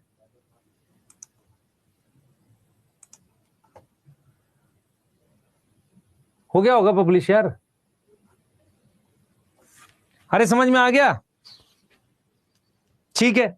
अब मुझे बताओ कि मैंने आपको कहा है ये दो तरह के सेल हैं। इधर देख बेटा ध्यान से, मैंने तुझे कहा है ये दो तरह के सेल है। इस सेल को मैंने यूकैरियोटिक सेल कह दिया और इस सेल को मैंने कह दिया प्रोकैरियोटिक सेल। जो बात बोलूंगा उसको ध्यान से सुनियो। प्रोकैरियोटिक और यूकैरियोटिक सेल में क्या होता है डिफरेंस? ये इसका डीएनए है, इसमें भी डीएनए होगा, ठीक है सर। अब मुझे बताओ क्या इसमें ये साइटोप्लाज्म है? हां सर ये साइटोप्लाज्म है। क्या इसमें साइटोप्लाज्म है? हां सर इसमें भी साइटोप्लाज्म है। इसमें मेम्ब्रेन है? हां सर इसमें भी मेम्ब्रेन है। इसमें भी मेम्ब्रेन है? हां सर ये भी मेम्ब्रेन है। अब ये मेम्ब्रेन किसकी बनी हुई है? ये मेम्ब्रेन किसकी बनानी चाहिए भाई? बाहर भी पानी है अंदर भी पानी, ये लिपिड की बनी है। इसमें ये मेम्ब्रेन किसकी बनानी चाहिए? लिपिड की बनानी चाहिए। अरे बोलो। हाँ सर। अरे तुम लोगों ने गुजिया खाई है होली पर? हाँ सर गुजिया खाई है। गुजिया बनाते बनाते कई बार तुम्हारे ख्याल में आता होगा कि क्यों ना इसकी अलग शेप बनाई जाए, पर हर बार वैसी ही बनाई जाती तो बना लेते हैं। मैं ये पूछ रहा हूं, नेचर को ऐसा ख्याल आता होगा कि यार इसकी लिपिड की बना दी तो इसकी किसी और की बना दे, ऐसा ख्याल आता होगा? नहीं, नेचर जो है बेटा वो काम के हिसाब से काम कर रही है। नेचर कह रही है जरूरत के हिसाब से। हाँ सर, तो जरूरत के हिसाब से नेचर ने कहा कि भाई मुझे जब बाहर और अंदर का एनवायरनमेंट अलग करना है तो दोनों की मेम्ब्रेन एक जैसी होनी चाहिए, तो दोनों की मेम्ब्रेन लिपिड की बनी हुई है। मेरी बात समझ आ रहा है? अरे बोलो, ये बात समझ में आ रही है कि नहीं? हाँ सर बिल्कुल समझ में आ रही है। तो पॉइंट ये है कि क्वेश्चन आया था नीट में कि कौन सा स्ट्रक्चर प्रोकैरियोटिक और यूकैरियोटिक सेल में सेम होता है? सेल मेम्ब्रेन, दोनों लिपिड का बना हुआ है। क्लियर है? अब जरा सुनना ध्यान से। फिर नेचर ने कहा कि यार देखो सारे रिएक्शन यहां साइटोप्लाज्म में हो रहे हैं, यूकैरियोटिक सेल में क्यों ना ये अलग अलग चैम्बर बना दिए जाएं। मेरी बात सुन ध्यान से बेटा, ये अलग अलग क्या बना दिए जाए? चैम्बर बना दिए जाए, ऐसे अलग अलग चैम्बर। चैम्बर का मतलब है चैम्बर के अंदर चैम्बर, मतलब बड़ा सा बैग है उसके अंदर छोटे छोटे बैग हैं, ऐसा कुछ बना दिया जाए। तो जब ये चैम्बर बनाए गए तो इसका क्या मतलब है? सुन ध्यान से देख बेटा, मैं तेरे से पूछ रहा हूं, यहां बता क्या है? यहां पानी है सर, यहां क्या है? उस पानी का नाम क्या है? साइटोप्लाज्म है सर। तो इसका मतलब यह है कि यहां पानी और अंदर पानी को अलग करने के लिए यह भी चीज किसकी होनी चाहिए? मेम्ब्रेन होनी चाहिए। और ये जो मेम्ब्रेन है ये भी किसकी बनेगी? लिपिड की। हम करना क्या चाह रहे हैं, हम ये करना चाह रहे हैं कि जैसे यहां ए कन्वर्ट हुआ है बी में और सी कन्वर्ट हुआ है डी में, हमने इस वाले रिएक्शन और इस वाले रिएक्शन की जगह अलग अलग कर दी। कैसे? हमने चैम्बर बना दिए। ये जो चैम्बर है, इन चैम्बर को हम कहते हैं मेम्ब्रेन बाउंड ऑर्गेनल। कैसी ऑर्गेनल? Membrane bound organelle. और ये जो स्ट्रक्चर है जो डीएनए को अलग करता है, इसका नाम हमने न्यूक्लियस रख दिया। इसका मतलब यह हुआ कि यहां पर जो डीएनए है वो किसमें है? वो साइटोप्लाज्म में है। यहां हमने कोई चैम्बर बनाया, चैम्बर के अंदर चैम्बर बनाया नहीं। यूकैरियोटिक में क्या होता है, एक नए चैम्बर बनते हैं। अब मैं आपसे सवाल पूछता हूं, ये नए चैम्बर क्या है? Endoplasmic reticulum, mitochondria. इसका मतलब इनके अंदर अलग रिएक्शन हो रहे होंगे जो साइटोप्लाज्म में नहीं हो रहे। मेरी बात समझ में आ रही है कि नहीं? बोलो, अरे बोलो। तो मैंने डीएनए इन साइटोप्लाज्म को क्या नाम दे दिया? न्यूक्लियोइड। सही है सर। और इसमें सारे रिएक्शन कहां हो रहे हैं? ऑल रिएक्शन कहां हो रहे हैं? साइटोप्लाज्म में हो रहे हैं। और यहां पर दो लोकेशन है, या तो ऑर्गेनल के अंदर हो रहा है या साइटोप्लाज्म में हो रहा है। मेरी बात समझ में आ रही है? तो ऐसे सेल को मैंने क्या बोल दिया? यूकैरियोटिक सेल बोल दिया। और ऐसे सेल को मैंने क्या बोल दिया? प्रोकैरियोटिक सेल बोल दिया। मैंने बेटा बहुत अच्छे अच्छे बच्चों से जब ये सवाल पूछा कि ऑर्गेनल की मेम्ब्रेन किसकी बनी होती है, वो कंफ्यूज रहते हैं। आप अगर ध्यान से सोचो, यहां भी साइटो लिक्विड है, अंदर भी लिक्विड है। उन दोनों लिक्विड को तो वही केमिकल रखो ना। कौन सा केमिकल रखोगे? लिपिड की, फॉस्फोलिपिड की बना लो ना मेम्ब्रेन। क्या फर्क पड़ रहा है? फर्क कहां पड़ेगा? चैनल अलग कर दो, मतलब गेट अलग कर दो, चीजें अलग मूव करनी है। तो अगर आपसे कोई पूछे ईआर की मेम्ब्रेन किसकी बनी हुई है, क्वेश्चन देखो कितना शानदार क्वेश्चन है। अगर आपसे कोई पूछे कि एंडोप्लाज्मिक रेटिकुलम की membrane, membrane of ER is made up of A protein, B phospholipid, C मैंने लिख दिया कार्बोहाइड्रेट, और डी लिख दिया मैंने मान लो शुगर। यहां प्रोटीन की जगह न्यूक्लिक एसिड कर देते हैं। तो ये एक लॉजिकल बात है कि वहां भी तो अलग करना है। सही है? जरा पोल करा के देखते हैं भाई।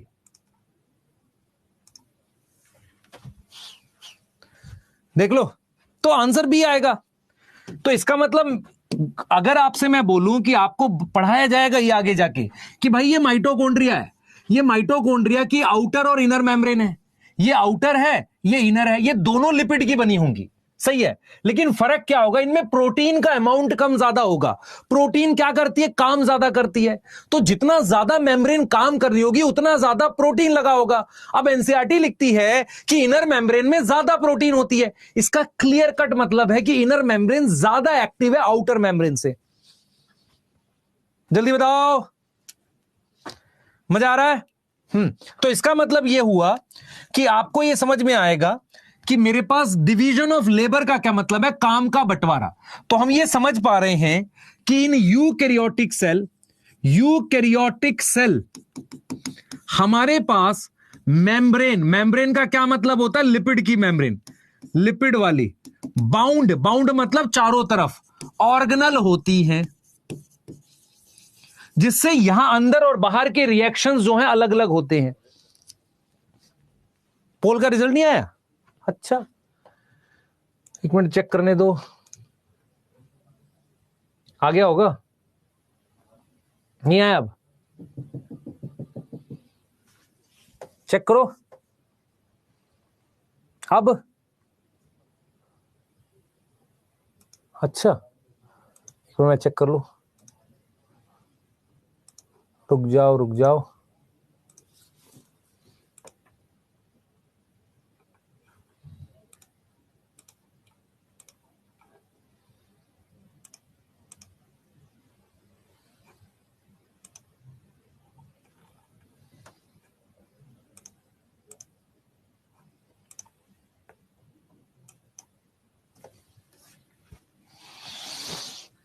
सही है? हाँ, अब आएगा बेटा, चलो देखते हैं। आयुष, आपको क्या स्टेटमेंट समझ नहीं आई? सेकंड स्टेटमेंट नहीं समझ में आई? कौन सी state? Development second. DNA store information सही तो है। फाइबर बेटा, हम फ्लोएम फाइबर और जाइलम फाइबर सेल होते हैं, उनके पास मेमोरी नहीं होती, डेड होते हैं वो। ठीक है, इधर आ जाए जल्दी से। क्या ये समझ में आ गया? अब सर आपने तो साइटोप्लाज्मिक स्ट्रीमिंग की बात से खोला था चैप्टर, यहां से खोला था। देख मेरी बात सुन ध्यान से, मैं एक तेरे से सवाल पूछता हूं, एक चीज और समझ। देख मेरी बात समझ ध्यान से, सुनियो ध्यान से, सुनियो बहुत ध्यान से सुनियो। मान लो हम गरीब है, हमारे पास एक ही रूम का घर है, तो क्या होगा, उसी में किचन बना लेंगे, उसी में सोने की जगह, वहीं बैठने की, सब कुछ उसी में। जैसा कि हमारे पास प्रोकैरियोटिक सेल। थोड़ा सा घर बड़ा हो गया तो हमने हर जगह अलग अलग बना लिए, है ना। बाथरूम अलग है ना, किचन अलग है, ड्राइंग रूम अलग है। ठीक है, अब पॉइंट ये है कि प्रोकैरियोटिक सेल छोटा होता है, सेल का मैक्सिमम पार्ट यहां आउटर एनवायरनमेंट के कांटेक्ट में आता है। तो चीजें कैसी होती हैं, सुनना ध्यान से, चीजें कैसी होती हैं, समझना इस बात को। चीजें कैसी होती हैं, यहां पर चीजें ऐसी होती हैं कि ज्यादातर पार्ट कांटेक्ट में आ जाता है, तो आसानी से चीजें अंदर और बाहर मूव कर जाती हैं। यूकैरियोटिक सेल में जैसे यहां पर कोई चीज है, वो इसके कांटेक्ट में नहीं है, तो उसके लिए क्या करना पड़ता है, इस चीज को, साइटोप्लाज्म को लगातार घुमाना पड़ता है ताकि चीजें इधर उधर फैले, डिस्ट्रीब्यूट हो। तो आपको समझना पड़ेगा कि यूकैरियोटिक सेल बड़ा होता है, उसमें काम का बंटवारा होता है और चीजों को डिस्ट्रीब्यूट करना पड़ता है, मूव करना पड़ता है, उसके लिए उसका साइटोप्लाज्म मूव करता है। प्रोकैरियोटिक सेल छोटा होता है क्योंकि उसमें ऑर्गेनल वैसे भी नहीं है, वैसे भी साइज में छोटा है, तो सारी चीजें मेम्ब्रेन के कांटेक्ट में आती हैं, तो इसका साइटोप्लाज्म इस तरीके से नहीं घूमता। आपको जो मैंने यहां पर बात लिखी थी स्टार्टिंग में कि साइटोप्लाज्मिक स्ट्रीमिंग क्या होती है, किसी भी सेल में अगर साइटोप्लाज्म इस तरीके से घूम रहा है उसे साइटोप्लाज्मिक स्ट्रीमिंग कहते हैं। ठीक है, साइटोप्लाज्मिक स्ट्रीमिंग की जरूरत क्या पड़ी कि अगर मेरे पास यहां कोई केमिकल है, इसको मैं यहां ले जाना चाहता हूं। अब आपको समझना पड़ेगा कि सेल अगर पहले से बहुत छोटा है तो चीजें ऑलरेडी अच्छे से डिस्ट्रीब्यूट होती है और सब कुछ किसके कांटेक्ट में होती है, मेम्ब्रेन के, आसानी से चीज बाहर जा सकती है। तो प्रोकैरियोटिक सेल में साइटोप्लाज्मिक स्ट्रीमिंग नहीं होती, छोटा सेल होता है, उसकी ज्यादातर चीजें मेम्ब्रेन के कनेक्ट में होती है, आसानी से मूवमेंट हो जाएगी। यूकैरियोटिक सेल में होती है। कुछ समझ में आ रहा भाई? बोलो यार, पोल का रिजल्ट के लिए मैं देखता हूं इसमें भी क्यों नहीं आ रहा है ना, इस पर भी बात करेंगे। ठीक है, चलें आगे, अरे चलें आगे, जल्दी बताओ मैंने तेरे को क्या समझाया। सुन मेरी बात, सुन ध्यान से सुन। अगर घर बड़ा होगा तो चीजें घर के अंदर भी मूव करने के लिए कोई चाहिए ना भाई, यहां से वहां ले जाने के लिए। घर छोटा होगा, मान लो तुम एक ही रूम का घर है, तो यहां किचन है, यहां ये है, तो यहां से उठा के यहीं दे दो, यहीं खा लेगा। पॉइंट ये है कि अगर यूकैरियोटिक सेल बड़ा है, चैम्बर्स हैं, तो साइटोप्लाज्म मूव करता है, तो चीजें डिस्ट्रीब्यूट होती हैं। समझ इस बात को, क्लियर है? बता, आ रही बात समझ? जल्दी बता। जो बच्चे अभी जस्ट जुड़े हैं मैं उनके लिए बता देता हूं, हम चैप्टर के बीच में नहीं जुड़ पाएंगे ऐसे कभी भी। आपको क्या करना है, स्टार्टिंग से लास्ट तक पूरी क्लास को ध्यान से देखना है। ठीक है, क्लियर है? यस यस सर, आ गई समझ। देखें भाई, तो क्या हम ये बातें एक्सप्लेन कर सकते हैं, what is cytoplasmic streaming? Cytoplasm move करता है, किसमें होता है, किसमें होता है? यूकैरियोट्स में। ठीक है, why organelles form, division of labour, chamber है, चैम्बर है। Which cell evolve first? Prokaryotic पहले आया था, देन यूकैरियोटिक।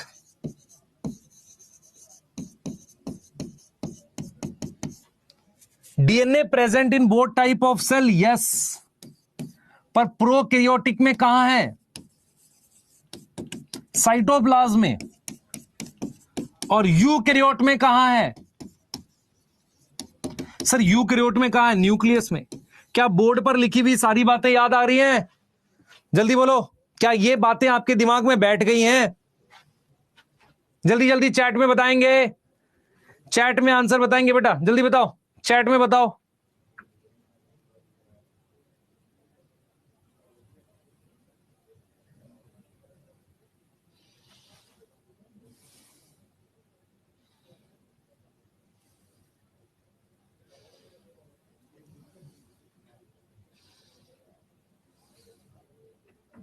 जल्दी बताओ बेटा, जल्दी जल्दी फास्ट।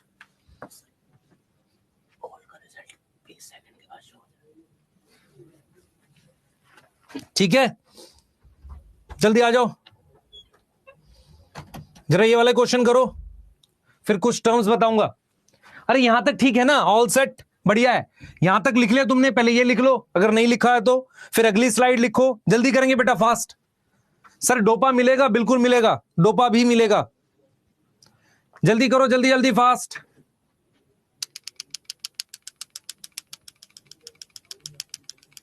जल्दी जल्दी जल्दी जल्दी, ये वाला लिख लो। और मैं चाह रहा था एक क्वेश्चन कर लो आप। साइटोप्लाज्म इज प्रेजेंट इन, बताओ, पोल करते हैं इसका, देख लो, ये है और ये है। साइटोप्लाज्म इज प्रेजेंट इन, करो क्वेश्चन, देखते ही आंसर लगा देते एकदम, मुझे पोल करने भी नहीं देते।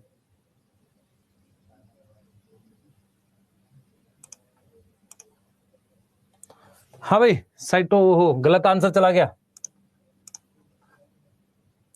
बेटा, फोर्थ आएगा, गलत चला गया, उसमें सेकंड लगा दिया मैंने, फोर्थ आएगा।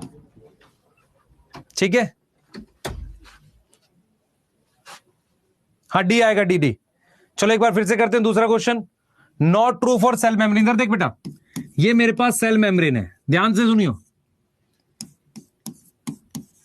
ये सेल मेम्ब्रेन है, ऐसा सेल है मान लो, ये उसकी मेम्ब्रेन है ऐसे, तो ये वाला पार्ट सेल के अंदर है, ये वाला पार्ट सेल के आउटसाइड है। नॉट ट्रू पूछ रहा है, लिपिड की बनी है, हाइड्रोफिलिक पार्ट इधर है और इधर है, दोनों तरफ है, लिपिड सिंगल लेयर, डी आएगा इसका भी। चेक करें एक बार पोल, देखो रिजल्ट आता है कि नहीं।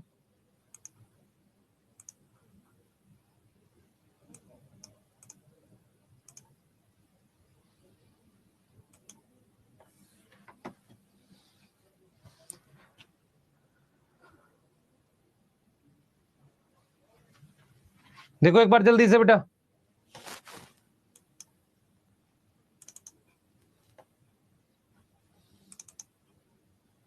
फोर्थ आएगा। ठीक है, चलो आ जाओ, नेक्स्ट करते हैं भाई, ये वाली टर्म्स पे आ जाओ, दोनों का आंसर फोर्थ आएगा। एक बार पोल वाला देखते हैं बेटा, उसमें कुछ मतलब मुझे ही नहीं पता चल रहा है, एक बार देखते हैं फिर से फीचर पे। हाँ भाई, मैं जानना चाहता हूं इसमें से कितनी चीजें आपको पता है। ये सेल है,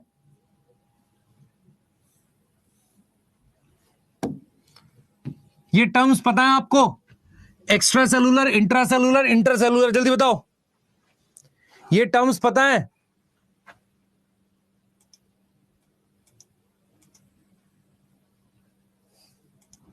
ठीक है, इधर देखो बेटा, ये सेल है हमारे पास, ध्यान सुनो बेटा, ये सेल है हमारे पास, ये सेल है। अब देखो, इनसाइड सेल, सेल के अंदर, उसको हम क्या बोलेंगे, इंट्रा सेलुलर। ठीक है, सेल के बाहर, यहां आउटसाइड सेल, उसको क्या बोलेंगे, एक्स्ट्रा सेलुलर। अब जरा अब वो जो बता रहा हूं वो सुनना ध्यान से, एक सेल ये है, दूसरा सेल ये है, तीसरा सेल ये है, यहां पर कोई चीज है तो इसको इंटर सेलुलर बोलेंगे। बोलो जल्दी से, अरे समझ में आया, नहीं आया? आप में से बहुत सारे बच्चों को एक्स्ट्रा सेलुलर और इंटर सेलुलर में प्रॉब्लम हो जाती है कई बार। एक्स्ट्रा सेलुलर का मतलब होता है कि सेल के बाहर, आप देखो क्वेश्चन लिखूंगा, क्वेश्चन लिख रहा हूं मैं यहां पर कि metabolic reaction occur A extracellular B intercellular,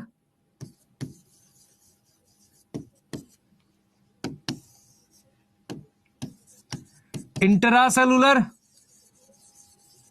C both A and B. तो ये आ जाएगा। मेटाबॉलिक रिएक्शन तो दोनों जगह हो सकते हैं, सेल के अंदर भी हो सकते हैं और सेल के बाहर भी हो सकते हैं। अब जरा मैं आपसे एक चीज समझना चाहता हूं, सुनना ध्यान से। ये इंटरसेलुलर कब यूज करेंगे? जब मेरे पास क्या हो, मल्टी सेलुलर चीज हो, जब ऑर्गेनिज्म कैसा हो, मल्टी सेलुलर ऑर्गेनिज्म हो, तब ये वर्ड यूज करते हैं नॉर्मली। अरे बोलो, समझ आ रहा नहीं आ रहा? मेरी बात समझ ध्यान से।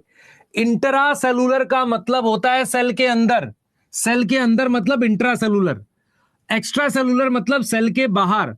तो मेटाबॉलिक रिएक्शन तो दोनों जगह हो सकते हैं। अब मैं आपसे जरा ये भी लिखता हूं, enzyme form A intercellular, B extracellular, C intracellular, D all. बताओ अब, एंजाइम बनते कहां पर है? हमेशा सेल के अंदर, काम बाहर भी कर सकते हैं।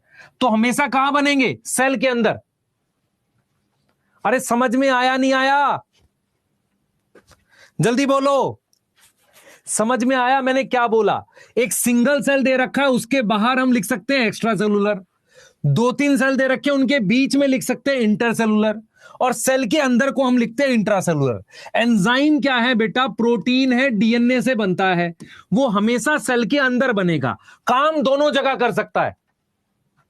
अरे चमकिस है, बता दो, जल्दी जल्दी बताओ, चमकिस है, समझ आ गया? फास्ट, जल्दी जल्दी बताओ। हाँ सही है, समझ आ रहा है? ये छोटी छोटी बातें तुम गलत करके आते हो, बिल्कुल ठीक है। बच्चे मेरी बात समझ ध्यान से। अगर मान ले ये सेल अमीबा होता, अमीबा कैसा सेल है? अमीबा सिंगल सेल है। अगर ये अमीबा में बहाना खाना बाहर से अंदर आता है, तो उसमें डाइजेशन कौन सा होगा? इंट्रासेलुलर होगा। ठीक है सर, सही है। और उसमें खाना कहां से आता है? एक्स्ट्रा सेलुलर, बाहर से आता है। सही है सर। अब मैं तुझे कह रहा हूं कि मान लीजिए प्लांट है, तो प्लांट में सेल के अंदर क्या लिखोगे? इंट्रासेलुलर। इसके जस्ट बाहर एक्स्ट्रा सेलुलर लिख सकते हो, पर दो सेल के बीच में जगह को क्या लिखते हो? इंटरसेलुलर। तो मैं अगर आपसे पूछूं कि भाई दो सेल हैं यहां पर ऐसे, यहां जो चीज होगी वो इंटरसेलुलर होगी। जैसे आपने अगर याद हो, आपने अगर टेस्टिस का वो डायग्राम पढ़ा था, तो वहां पर खास तरह के सेल्स थे, ठीक है, या उसको छोड़ते हैं, इसी पे रहते हैं। सेल्स के बीच में हम लिखते हैं। टाइम खत्म नहीं, दो चीज और बताऊंगा। अरे इधर देख लो भाई, ये वाली टर्म्स तो देख ले बेटा, देख इधर ध्यान दे। ये सेल वॉल है, किसमें होती है? प्लांट में। ये सेल मेम्ब्रेन है। अब मैंने क्या हटा दी? सेल वॉल हटा दी। ये चीज क्या है? ये न्यूक्लियस है।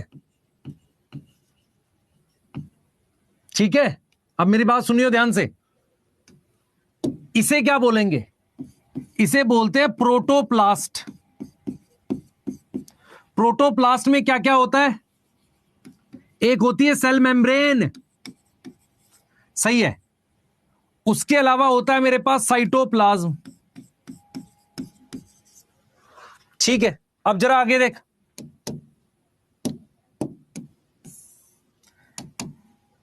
अब आपने सेल मेम्ब्रेन भी हटा दो।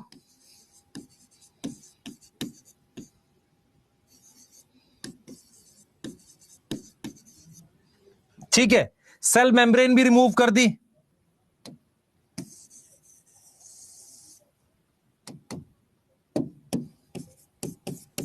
प्रोटोप्लाज्म लिख लो। ठीक है, क्लियर है? हाँ सही है, ठीक है। तो हम क्या कर रहे हैं बेटा, आप इतने पे रखो क्योंकि मैं इसको कल ही डिस्क्राइब करूंगा, मेरे को टाइम चाहिए इसके लिए आपको समझाने के लिए। यहीं रखते हैं इसको, ठीक है। अभी बेटा क्या करो आप लोग, आप सबसे पहले आप देखो, इसको कल डिस्कस करेंगे क्योंकि मुझे टाइम चाहिए और अभी आपकी क्लास भी है। मेरे पास सेल वॉल है और ये सेल मेम्ब्रेन है। अगर मैं सेल वॉल हटा देता हूं तो प्रोटोप्लास्ट बनता है। ये मैं पढ़ा क्यों रहा हूं, आप में से बहुत सारे बच्चों ने वो पढ़ा है, क्या नाम है, सोमैटिक हाइब्रिड, कभी सुना है? हाँ सर सुना है। सोमैटिक हाइब्रिड कैसे बनाते हैं इसको फ्यूज करके, ठीक है। यहीं तक कराते हैं क्योंकि टाइम आपको जस्ट आगे है। आज की क्लास बेसिक थी, कल हल्का सा बेसिक और पढ़ के चैप्टर स्टार्ट हो जाएगा। आपके लिए स्पेशल इसलिए रखा गया इन चीजों को बताने के लिए, बहुत सारे बच्चों को डाउट रहता है। ये मेरी रिस्पॉन्सिबिलिटी है, बिल्कुल जीरो से लास्ट तक आपको लेकर जाए। जिस दिन आप कोई भी चैप्टर फिनिश करेंगे वो 100% आपको अच्छे से आता रहेगा। ये हम लोगों की रिस्पॉन्सिबिलिटी है। ऐप में कुछ भी चीजें अपडेट है, हम धीरे धीरे लगे हुए हैं, उन चीजों को कर रहे हैं, तो आपको पेशेंटली क्लास करनी पड़ेगी। पर मैं एक चीज फिर बोल रहा हूं, क्लास की टाइमिंग अगर हमारे पास 11 बजे की है तो आप 11:01, 11:02 बजे तक कम से कम, मतलब 1-2 मिनट लेट पर ज्वाइन कर लिया करो और पूरी क्लास देखा करो। नहीं तो नेक्स्ट टाइम आप फिर रिकॉर्डेड ही देख पाओगे। ये समझ लो ध्यान से, आप क्लास ज्वाइन तो कर लोगे लेकिन वहीं से कर पाओगे जहां से क्लास चल रही होगी। रीजन क्या है, क्योंकि लाइव आता है एकदम, पोल भी एकदम, मतलब जो भी क्वेश्चन पूछूंगा तुरंत आंसर आएगा, वो इसलिए रखा जाता है ऐसा, ठीक है। डीपीपी आज आप चाहो तो सॉल्व कर लो, कुछ क्वेश्चन कर पाओगे कुछ नहीं कर पाओगे। डीपीपी कहां मिलेगी, वहां पर आपको डीपीपी का एक सेक्शन है। आपने क्या करना है, अपने ऐप में एग्जाम मोड रखना है। एग्जाम मोड का रखकर जब आप वहां देखेंगे तो आपको एक डीपीपी का सेक्शन है, वहां आपको डीपीपी मिल जाएगी पीडीएफ की फॉर्म में। आज उसके सॉल्यूशन भी मिल जाएंगे। सॉल्यूशन मैं ही बना रहा हूँ, सारे टीचर्स बना रहे होंगे, ठीक है। तो एक दिन का आज का है टाइम आपका, आज आप ध्यान से आज का रिवाइज कर ले बेटा। जब हम स्टार्ट करते हैं, शुरुआत हमेशा ऐसी लगती है कि ये धीरे हुई है, लेकिन जब हम लगातार पढ़ेंगे तो आपको सारी चीजें समझ आएंगी और सारी चीजें बेसिक्स कंप्लीट करोगे, ठीक है बेटा। डीपीपी के लिए क्या अलग से नोटबुक बनाए, आप बना सकते हो, जिन बच्चों को बिल्कुल 12th पास किया है, एकदम फ्रेशर है, ठीक है। चलिए नेक्स्ट क्लास में मिलेंगे हम लोग कल 11 बजे हमारी नेक्स्ट क्लास है, पढ़ेंगे इसे आगे, ठीक है बेटा। आज कुछ स्पेशल है 6 बजे, हाँ भाई स्पेशल है 6 बजे, देखते हैं मिलेगा कुछ ना कुछ, स्पेशल लड्डू मिलेंगे खाने के लिए, आ जाओ, ठीक है। चलो बाय।